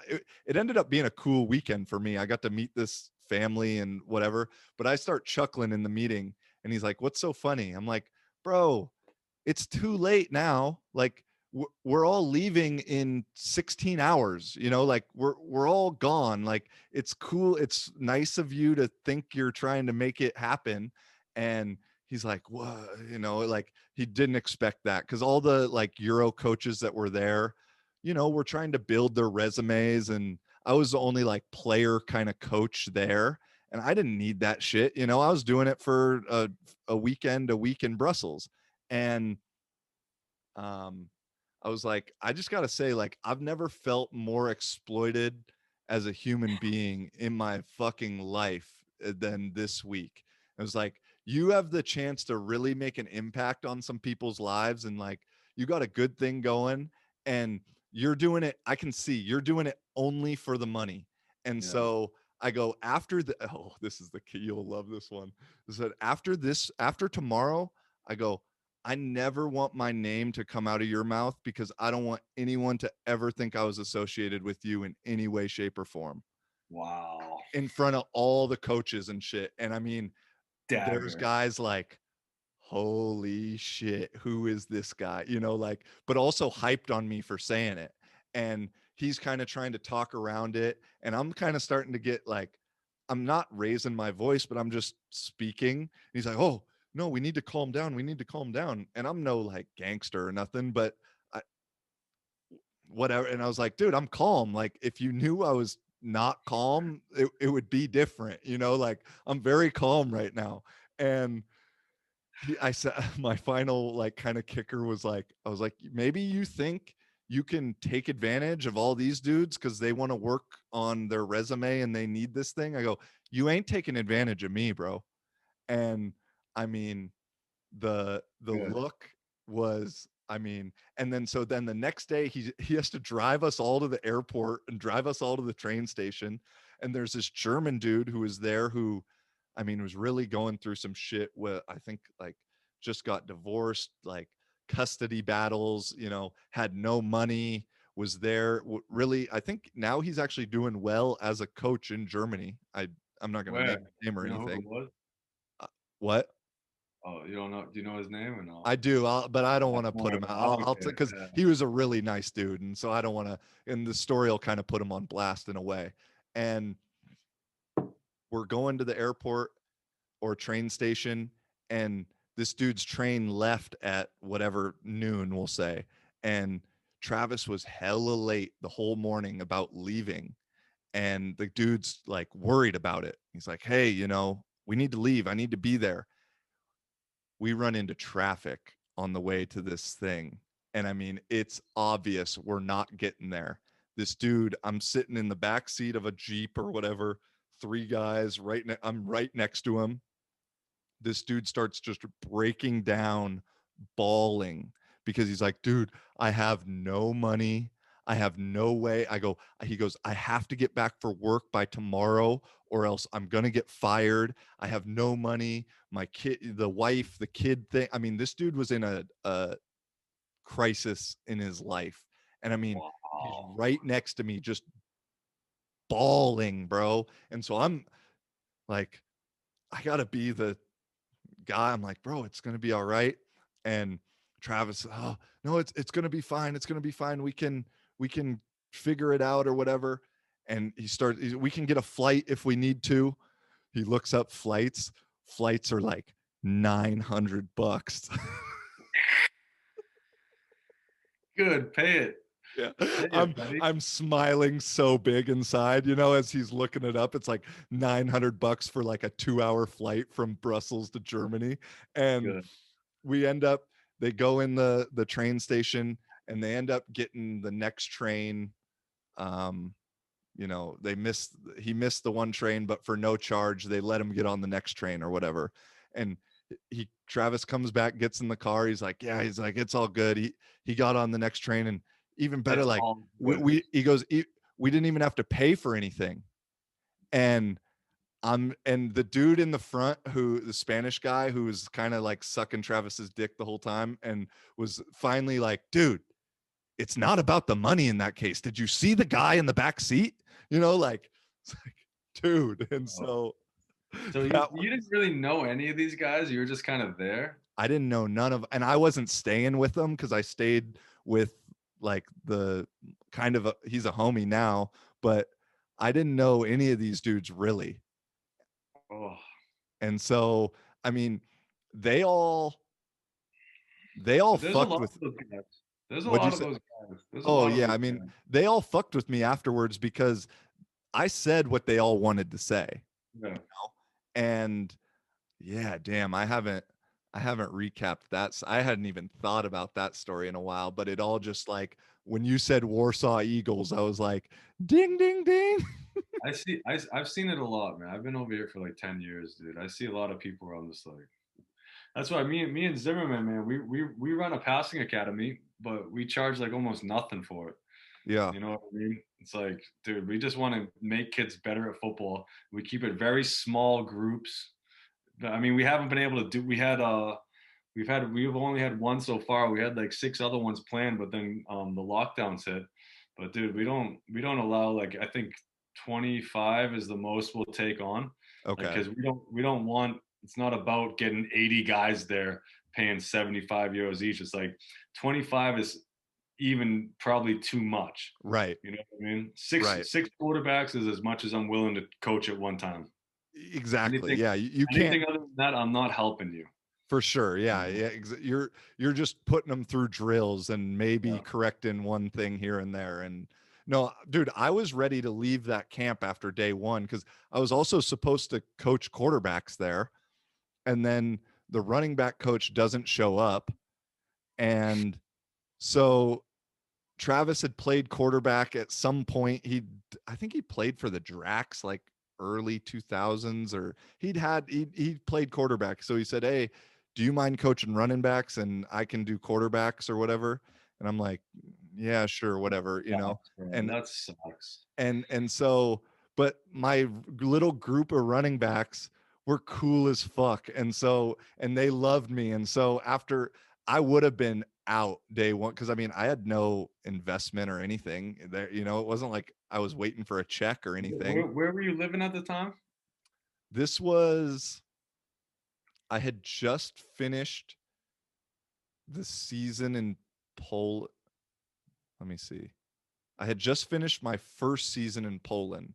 So it was my second year in Europe because that year I played a season in Portugal, and then the week after we won the championship, I went to Poland and played 6 games, 7 games there, finished up with them. And Yeah. so Okay. after that season ended, I went to Brussels for that week. And that week was actually really fun. I ended up meeting random dude. I bought some weed from this random guy in the city and ended up partying with him that whole night, that whole first night. Like, it was a homie, dude. Some Cavanaugh. African guy that like it was it was just me and just all African guys at the table, just everyone looking like, how is this guy in this group, you know? And then I went to Ireland for a bit and then Portugal. And then I went home and coached running backs at New Haven for that off season before going back to Poland. You went back to Connecticut, bro. Yeah, How much does Connecticut blow? bro, it's one of the worst places. I Bro, I went to college in North Dakota and Connecticut, which Yeah. might be two of the worst places in the US. Oh, I mean, at least the football in North Dakota is like above par. I mean, that's good football up there, man. Yeah, it was good. It was just my year there. It was with because I wasn't North Dakota State. I was UND. And No, I know that's fucking good football. They were like yeah, it national. was still good football. It was just the coaching staff there they got all fired the next year for like we still went 8-3, and it was but yeah, it was good football. It just could have been, looking back, I wish it would have worked out because North Dakota could actually been really cool as a college town and somewhere to go back as your alma mater and that kind of thing. But Yeah, it but you just, started there. I've seen you. I've seen film of you playing there, dude. yeah, I started the first That's 7 games there. I had good. one bad quarter and got the yank. I was four They and were two as a waiting. They were starter. waiting for that. They were probably waiting for that, dude. Oh, they were Yeah, waiting for one it. bad drive, man. He's fucking out of here. Waiting, dude. My only two losses of the games I got to start from start to finish was Idaho and Fresno State. We almost beat Fresno State with Derek Carr. That's crazy, dude. I mean that's really a good football school. Because I know I played one double A ball at Central Connecticut, and like I followed North Dakota. I was like, bro, those guys, the power football that they ran, was that coaching staff or the one before? Well, when would he? because they ran that midline power, bro. That was just like phenomenal. It might have been, maybe it was before What year? when I was in college at Central. That was 2005 to 2007, 2005, 6, and 7. Okay, yeah, that would have been, but I think you're thinking of North Dakota State because UND at that time would have been D2. Yeah, North Dakota State. I thought it was the team with the dome. No. Yeah, but everyone in North Dakota has a dome because it's so fucking cold. Oh, okay. So yeah, so I misunderstood that. I'm Yeah, giving you too much credit, Joey. yeah, You yeah, never yeah. told me No, that, man. I was the other. Everyone's always like, "Oh, Carson Wentz, you went to school with." I was like, Yeah, "Nah, that's what I was thinking. Yo, the I've met other that motherfucker before, man. the other one, the other The one." other But one. we were still good though. I mean, like, and we had I some remember watching the dudes film and I was like, "That's good football, dude." That's what I mean. Like they play football up there, for sure. really big time. It was just it kind of sucked in a way. I mean, it was cool. It could have just been so much better. The coaching staff and the fans or whatever. And I mean, we had like a forum website and I read the forums and I shouldn't have, And if like you weren't from Minnesota, Wisconsin, North Dakota, you had to be so spectacular. And so all the guys from Cali and Texas and Florida, it was just an uphill battle that you had to fight with the coaching staff and with everybody, so Well, maybe you can agree with me. I know on my point at Central Connecticut, I ended up being like one credit short for my eligibility and had to leave basically. But if I had finished out there, I don't know if I would have ended up. I finished at a Division 3 school. I went and was like a scout team. I earned my full scholarship at Central Connecticut. Lost it 20 minutes later because of one credit, and then had to transfer to a Division 3 school and was ineligible for a year. And I was a scout team quarterback at a D3 school. But I think if my career had gone differently, I don't know if I would have pursued it much longer. I was still so hungry, you know. I had so much shit I wanted to prove 100%. to. Dude, completely agree with you. I was JUCO, um, gray shirted, then started a year and I mean killed it. That one year I led the nation in yards, touchdowns, and interceptions. And Well, and how many interceptions? what? How many interceptions? Ooh, I think man, honestly don't know, but I want to say I had like 40 some touchdowns and 24, 26 interceptions or something. Oh, you were ripping it, Oh, dude. we were and that year I had every freak accident interception you could think of Yeah. Well, when whether you it be throw the ball that much, dude. tipped by the D line, whether it hit my receiver's hands, he bats it into his knee and then it goes right into the free safety's hand. I mean, every interception you can imagine I threw. And then I went North Dakota, started half a year there, got got screwed. My whole transfer thing, I ended up transferring super late in the summer the next year because of a long story that we'll have to get into next time. And because of transferring so late, I was going to go to Illinois State and redshirt a year there because I still had a redshirt year. Just didn't work out. I had gotten in trouble in the off season. I was so late in the summer that the transcripts from JUCO didn't get there in time. And this was like before you could just do everything electronically too. So I needed Yeah. someone to go to the JUCO and get them. And I just didn't have that ability. And so I took a semester off, just went back home, worked graveyard shift at Gold's Gym while living at my mom's, and recruited myself to any D2, and New Haven was literally the only ones who were interested, and They they just fucking stepped it up. flew me out for a visit. That school has money, man. Yeah. Pretty- Yeah. And killed the little tryout on the visit. And then that first year, my junior year, played maybe 20 snaps of garbage minutes, and then senior year got to play and like be the guy, but we were such a young team.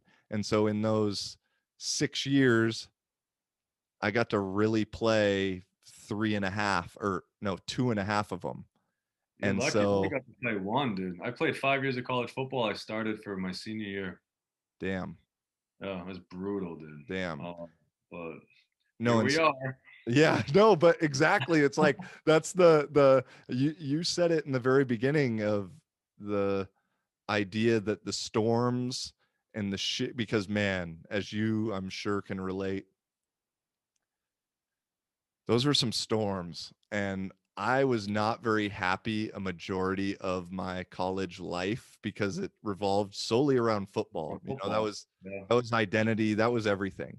And so if QB, if you're not the starter, you're not playing. It's not like you're the fourth receiver who gets to rotate in 10 personnel and, you know, you get to have the occasional burn on special teams or whatever. Like if you're not the QB, you're you're chilling. not. And but man, for whatever reason, however it's gone, I wouldn't change a thing. oh, it's put me on such a beautiful path. And I Yeah, always think, fuck, if I would have redshirted that first year at New Haven, I could have played a second year. And what would have been my second year at New Haven, they ended up losing in the NE10 championship. And I think with me, we could have won it, you know. And so I'm, man, I could have done this and da da da. And it's like, but if I would have done that, I wouldn't have gotten to Portugal that first year. And Portugal was like a savior and such a blessing for me in so many different ways that it wouldn't have put me on this timeline that I'm on. And like you said, maybe if it worked out at North Dakota and I start there for 3 years and don't make the league or try to make the league and don't make, then I just call it quits and hang it up and get on with life. And I'm not sitting I'm not sitting here talking to you today for sure, yeah, you know? exactly. Yeah. No, I think about this stuff all the time, man. It's all these little forks in the roads that ultimately, I mean, you make fucking thousands and thousands of decisions every single day, Right. and then, but just to when you kind of look back and you say, hey, man, if it had turned that way or it had turned that way, man, things would be much. If Heffron never got fired in Poland, I never go back and meet my wife and get married. You know what I mean? Like just weird shit Right. like that. Very, very, very. If 2013, if I didn't go back to Codpus, I would never met my wife. I mean, there's some stuff where you just think back and you go, man, I wouldn't change a fucking thing. No matter how hard it was, those storms, man, that's the thing. I'm always grateful for storms, because you come out stronger. The more things biologically, things don't grow without stress. You know what I mean? You 100%.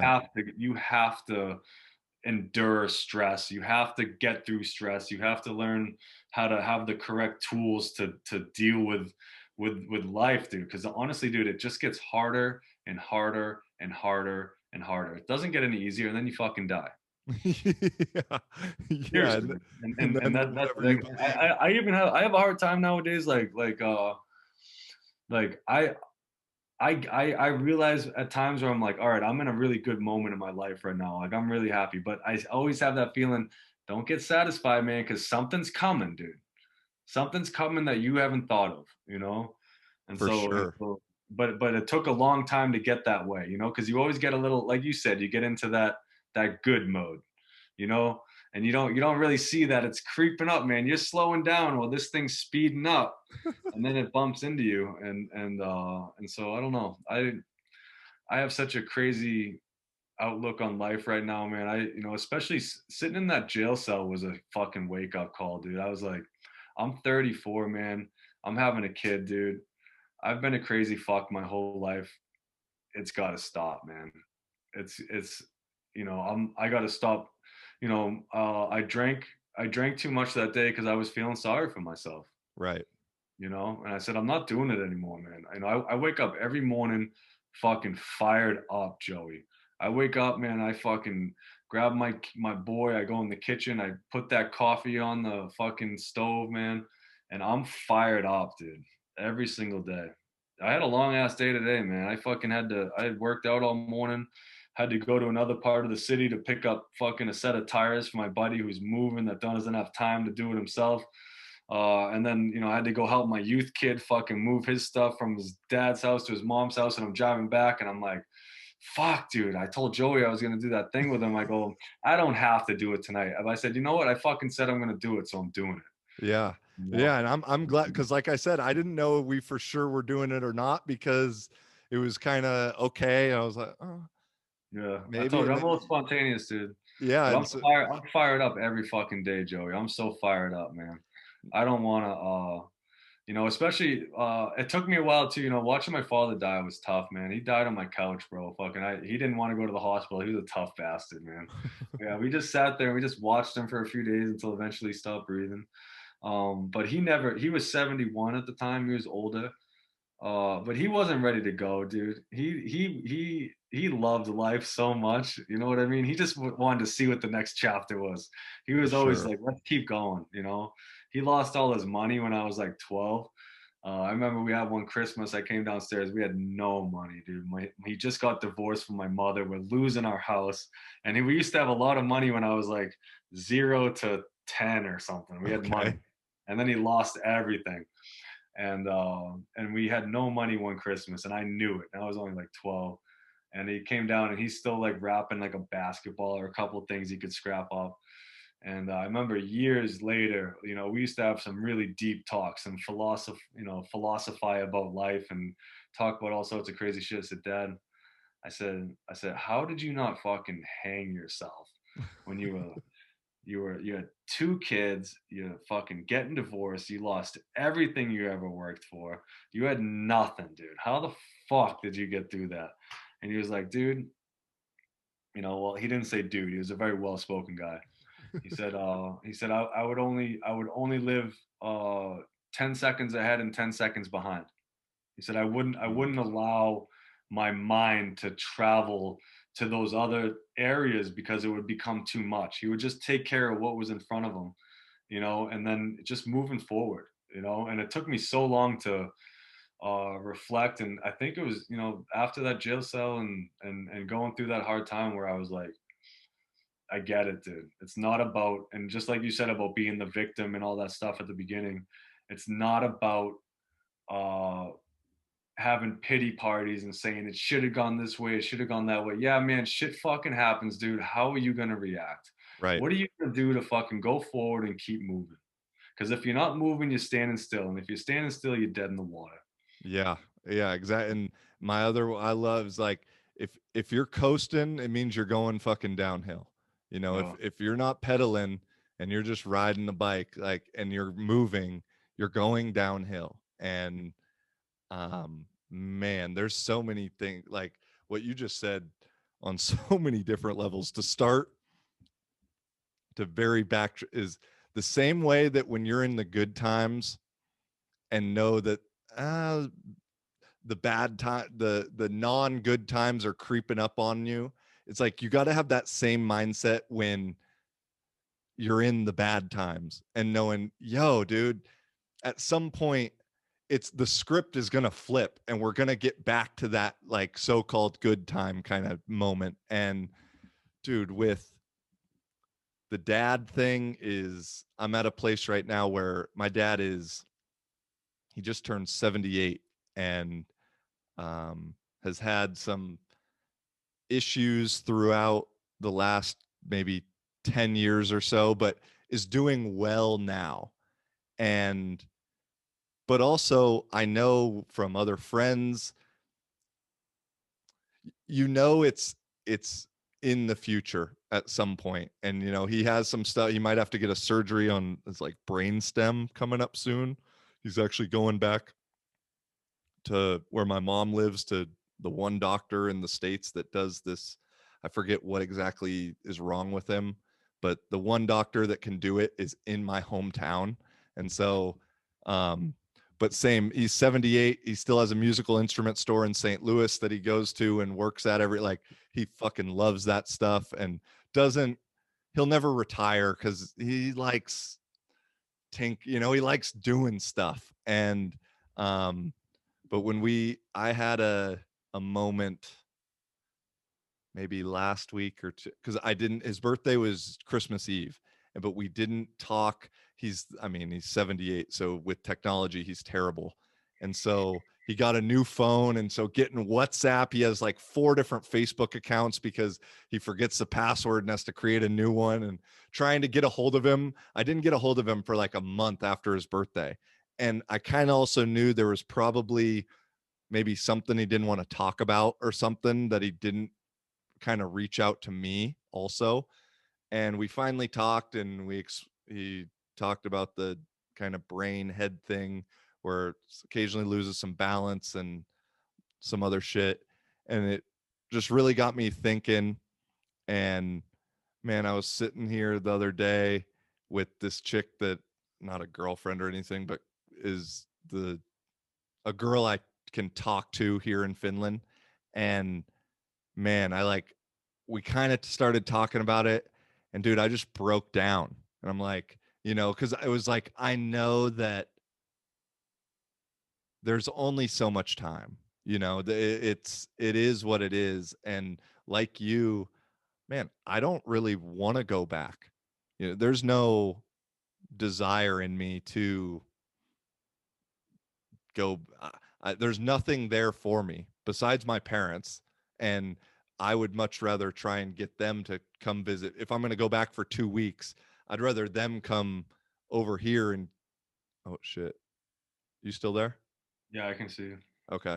I'd rather them come over here and get to see some shit rather than me just go back to my hometown that would do the same shit over and over again. And Yeah. so it's been a it's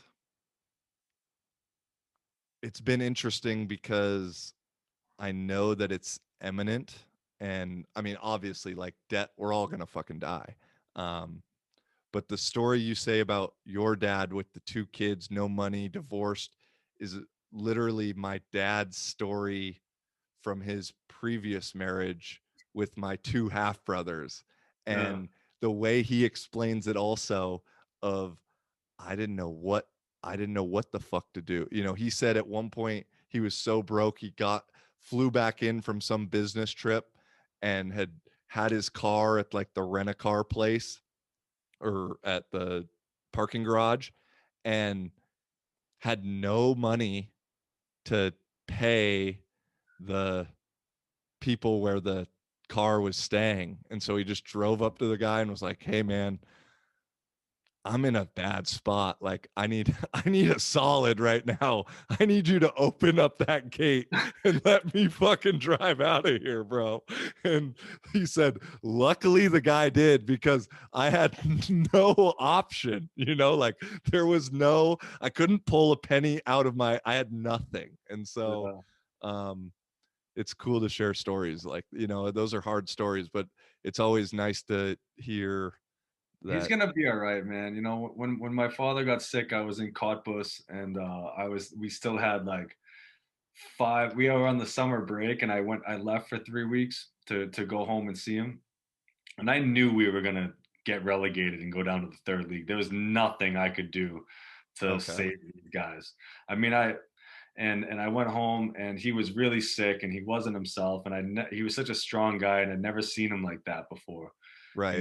and I remember being in the airport in Boston, and he just looked so skinny. His sweatshirt, everything looked so big on him because he's got cancer, and the doctors are saying he's gonna die in August. And so I hugged I was like, Dad, I don't have to go back. I will quit football right fucking now. Like just, and he's like, no. He's like, you started something. You got to finish it, man. Those guys need you. He said, I'll be all right. I'll make it. And I hugged him, man, and I cried and cried, and I thought I was never gonna see him again. I thought that was it. And he fucking lived, bro. He survived. So I got back, and we spent the last month together. My mother and my brother had to go back to work. It was just me and him. 24 hours a day um until he passed. It was So he'll be all right, dude. He'll make it. And when you when and when you guys, my father was older too. His birthday was yesterday. My Oh, dad was damn. born in 1942, so yours was 43, right? Shit, he might have. n- No, he's 42 too. He's also he doesn't okay. So his Yeah. birthday's coming. Okay. Yeah, so my father just turned would have turned 79 yesterday. Okay, yeah, maybe I just messed. You said He's he's 40. 78, right? Yeah, because When's his birthday? Christmas Eve. Yeah, so he's 42 also. Yeah, yeah, yeah, yeah. Oh. Oh, So those yeah, no, guys I are mean, different, man. That's a strong group, man. He'll be all right. for sure. No, I'm not really. It's more the like.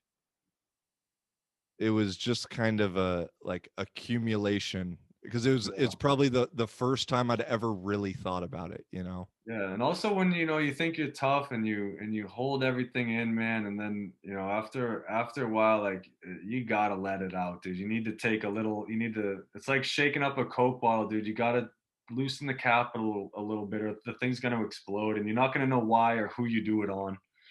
And so it's important to. I know it's hard sometimes with feelings and all that shit, but fuck, man, sometimes you need to cry. I know it sounds dumb, but No, I'm with you. I totally agree. And now that I don't smoke weed anymore, because I that's when my emotions like because I used to smoke pretty heavy, and when I stopped, everything came at once. You know what I mean? Like it's all so pressured down, and then you can't control it anymore, and it's like, exactly, uh, exactly. And so dream. because I maybe the last I don't know. Ever since ever since I did LSD for the first time in March of 19, I've really like I've felt like I don't need it or whatever. You know, I always would like lie to myself and say, "Oh, I'm not addicted," and I don't think it's physically addicting or anything like that. But I was my actions were that of an addict where I was all whether I wanted to or not, I if I had it I was smoking it. And after the LSD trip, like, realized a lot of things ultimately, that I loved there was some self-love in me. And um since then there's been a couple little spurts here and there, but for the most part, um basically in like the lockdowns, and if I would be home for an extended period of time, where I'd almost last summer when I was home for 3 months, which was the longest I'd been home in the 6 years that I'd or 5 years that I'd been gone. I almost like did a self lockdown because I was dating a girl in Barcelona, long distance. I like didn't trust myself to go out, so I just hunker down at home. And I realized, like, I literally was just doing a self lockdown, and it's not good for us mentally. It really No, is. It's terrible for us. And but other than those times, I have been good, and I don't even want to. There's no desire now with the podcast, vlog, all these other things, just being a better friend or person in the community or whatever. With It's cool out here, the head coach's family like has kind of taken me in as the weird uncle, older brother kind of guy. So I go over there once a weekend and have dinner with them and watch some football or whatever. And they got 3 kids, and just being able to, or even inviting a random teammate over to make some food for them, just all those things that when I was getting high all the time, I wouldn't have done because I had to get high. And so on top of that, then the being able to connect with some emotions rather than just suppress those motherfuckers all the way down, um, has been a good thing. Where although I'll admit I probably drink definitely more than I used to, but I think I also just like beer a little bit more now. I don't look at it as a problem or anything like that. Um, it's just no, I know. When I was like, fuck, when my senior year in college, bro, when it ended, it ended like a really bad way. We like lost on a Hail Mary in the conference championship game, and I got oh, into like a real shame spiral, and I got hooked like real heavy on perk 30s. ooh, like really bad. And you were in Connecticut, so you know all those motherfuckers are fucked up too. For sure. Yeah, for Bro, sure. over 30 kids I grew up with that I was friends with growing up are dead from heroin. Like this, Damn. it's deleted like a whole generation of my friends from my town. So it's a real problem where I come from. And a lot of my friends that survived, they're all sober now and can't fucking even have a beer, you know. And but I used to struggle hard with that stuff for 2 years. I was like a junkie, dude, and I was just lied to myself. You know, I got it under control. I just do it, and then I'm driving down to New York City, picking up 100 packs, fucking driving back up to Boston. They're all gone in a day. I I didn't make any money, but I got enough pills to get me by for a little bit of time. And then I remember I just was done one day. I woke up and I was like, I wouldn't get out of bed till 6 o'clock at night, dude, Damn, until I yeah, could right. go get in touch with my dealer in Boston and go sit in a parking lot for fucking 2 hours waiting for some dude. And I just woke up one morning. I just felt so dead, dude. I was like, this is 10 years ago. I was like, yeah, 10 years ago, 11 years ago. And I went in, I told my father, I said, Dad, I was like, I gotta go, man. And my brother was living out in Colorado. And he said, what do you mean? I said, Dad, you know. I was like, you just have been in denial, man. You don't Yeah. want to accept that I'm fucked up. And and I packed up my car. I fucking I got just enough pills to get me to Colorado. I drove basically 36 hours straight out to Colorado and fucking sat on my brother's couch and just suffered, dude. Just mentally, like I told you, I'm a mental toughness guy. A lot in the mind. Just suffered, man. And I struggled for, you know, you still struggle. It never goes away. You just learn Right. how to control. You learn yourself more, and you say, "Oh, this feeling's coming on. Like I know what this is," you know. And I haven't touched any of that stuff in a very long time. But that's another reason why I don't go home, because I don't trust myself getting back into that old environment. It's just gonna take one storm, you know, that probably sends me back, and you're gonna find me in my car dead, like so many of my friends, you know. And but it's all right, dude. You just like it sounds like you've grown a lot, you know, like you're learning a lot about yourself, you know. And for me nowadays, um when I get that feeling like, oh, I'm not happy or I'm in like a weird place, I just try to take on more responsibility, you know, and try to handle your shit. Because the only time you really boredom and free time is the devil, bro. And Dude, we have lots exactly. of it. And any imports are watching this, you know what I'm talking about. And so you got to fill your time with responsibilities and you got to handle your shit, you know. And then you wake up and you're happy with what you see in the mirror. But you also got to understand it's just fucking takes one bad thing to slip up and fucking go right back to square one, you know. But it No, sounds like you've done a lot of growing over there in Finland. Sounds like it's been good for you, man. yeah, this I would say this whole last because I now I haven't been in the States since October of 19. Um and even the first when I was gonna play here in 2019 and I was in Vasa for 2 months before it just didn't work out. And I remember. like I've definitely grown a lot since then. You know, I thought I had grown a lot before then, which I probably had, but then Vasa, I just wasn't ready for that storm, and there were a whole bunch of factors to it. But now I've got this. Now, you know, I then left Vasa, spent like a week in Stockholm vacation, week or two in Barcelona, went back home for 3 months for summer, and then Barcelona, Czech, and now here. And yeah, this last month or year and a half that I haven't been home has been a definite um growth cycle with, I mean, shit, the lockdowns, as you know, I mean, that that tests you in a completely different way than you're used to. And the first lockdown I went through was with my ex living in Barcelona in like a 500 square foot apartment with two Latinas, which is whew, well, some fun. And the Latina's national pastime is drama. So, Yeah. and combine it with nothing to do, boy. And then the opposite was in Czech for 2 months. I was completely alone, Yeah. and you know, didn't knew the only guy that I'd talk to was the guy I'd buy some weed from, and and so it's almost like going over to get some weed just to get a conversation in sometimes, now that I I think know the about it. feeling.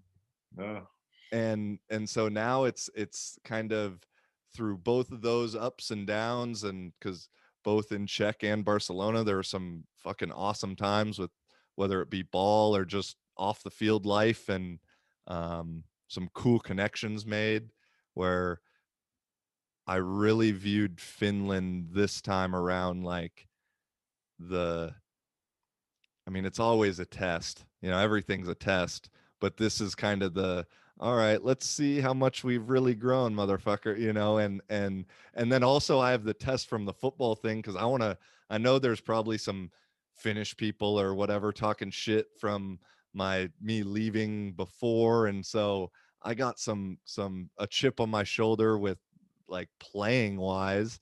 And dude, it's just been a perfect storm also with some of the dudes on the team, the coach, it's just been a nice little blending, but shit, it hasn't been perfect.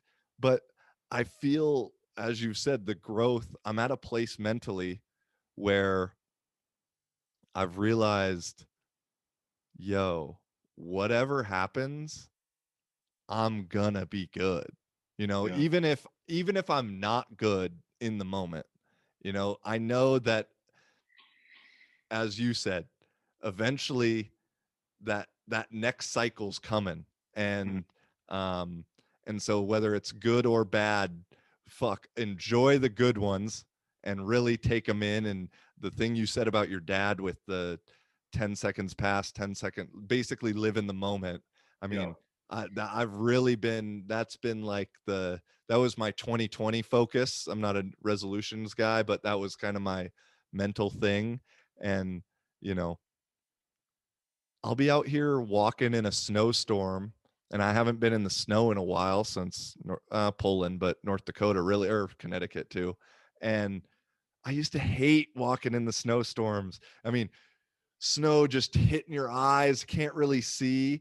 And Yeah. now, dude, I love it. Like Yeah. I don't know why, Same but I'm here. walking just like, oh, this I can't see, but this is fucking awesome for whatever, Yeah. like the different senses. And I'm helping coach we got a U11 team out here that just started.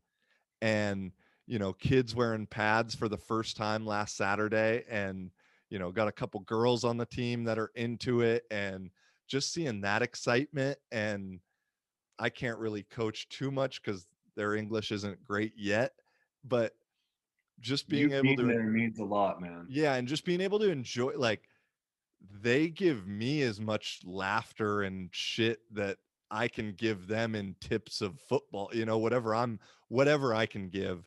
I get more joy of the funny little girl who, hits her sister and laughs about it, and then runs off and throws the ball, I mean, that, and just being like right there and not worrying about down the line what's next for the next season, what's whatever. We're going to go into this year, as of now the plan is to only have an American running back and then some Euro linemen, and so go all finish at skill positions.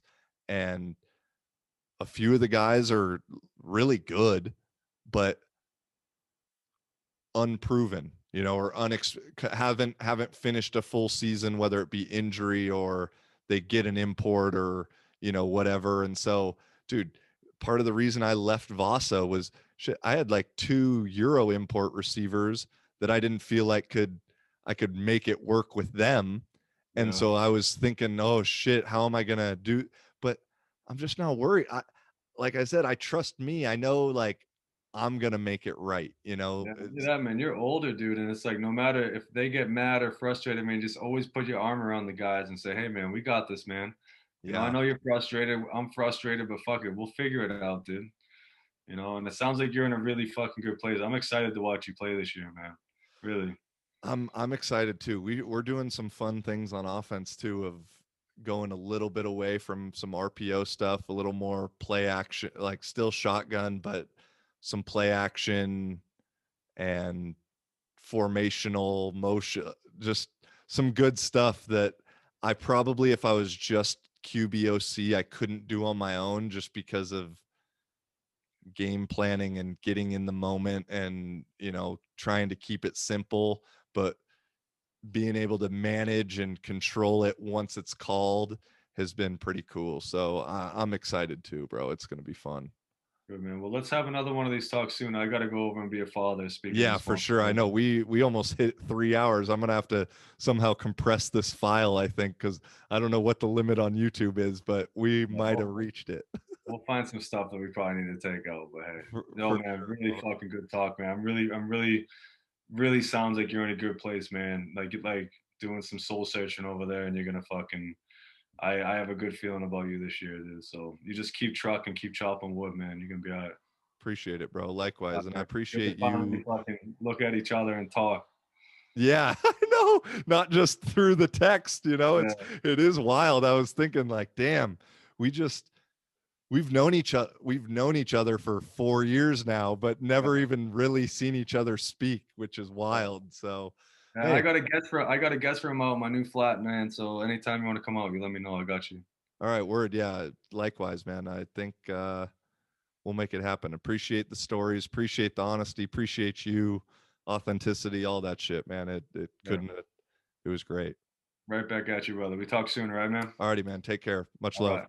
See ya. Peace.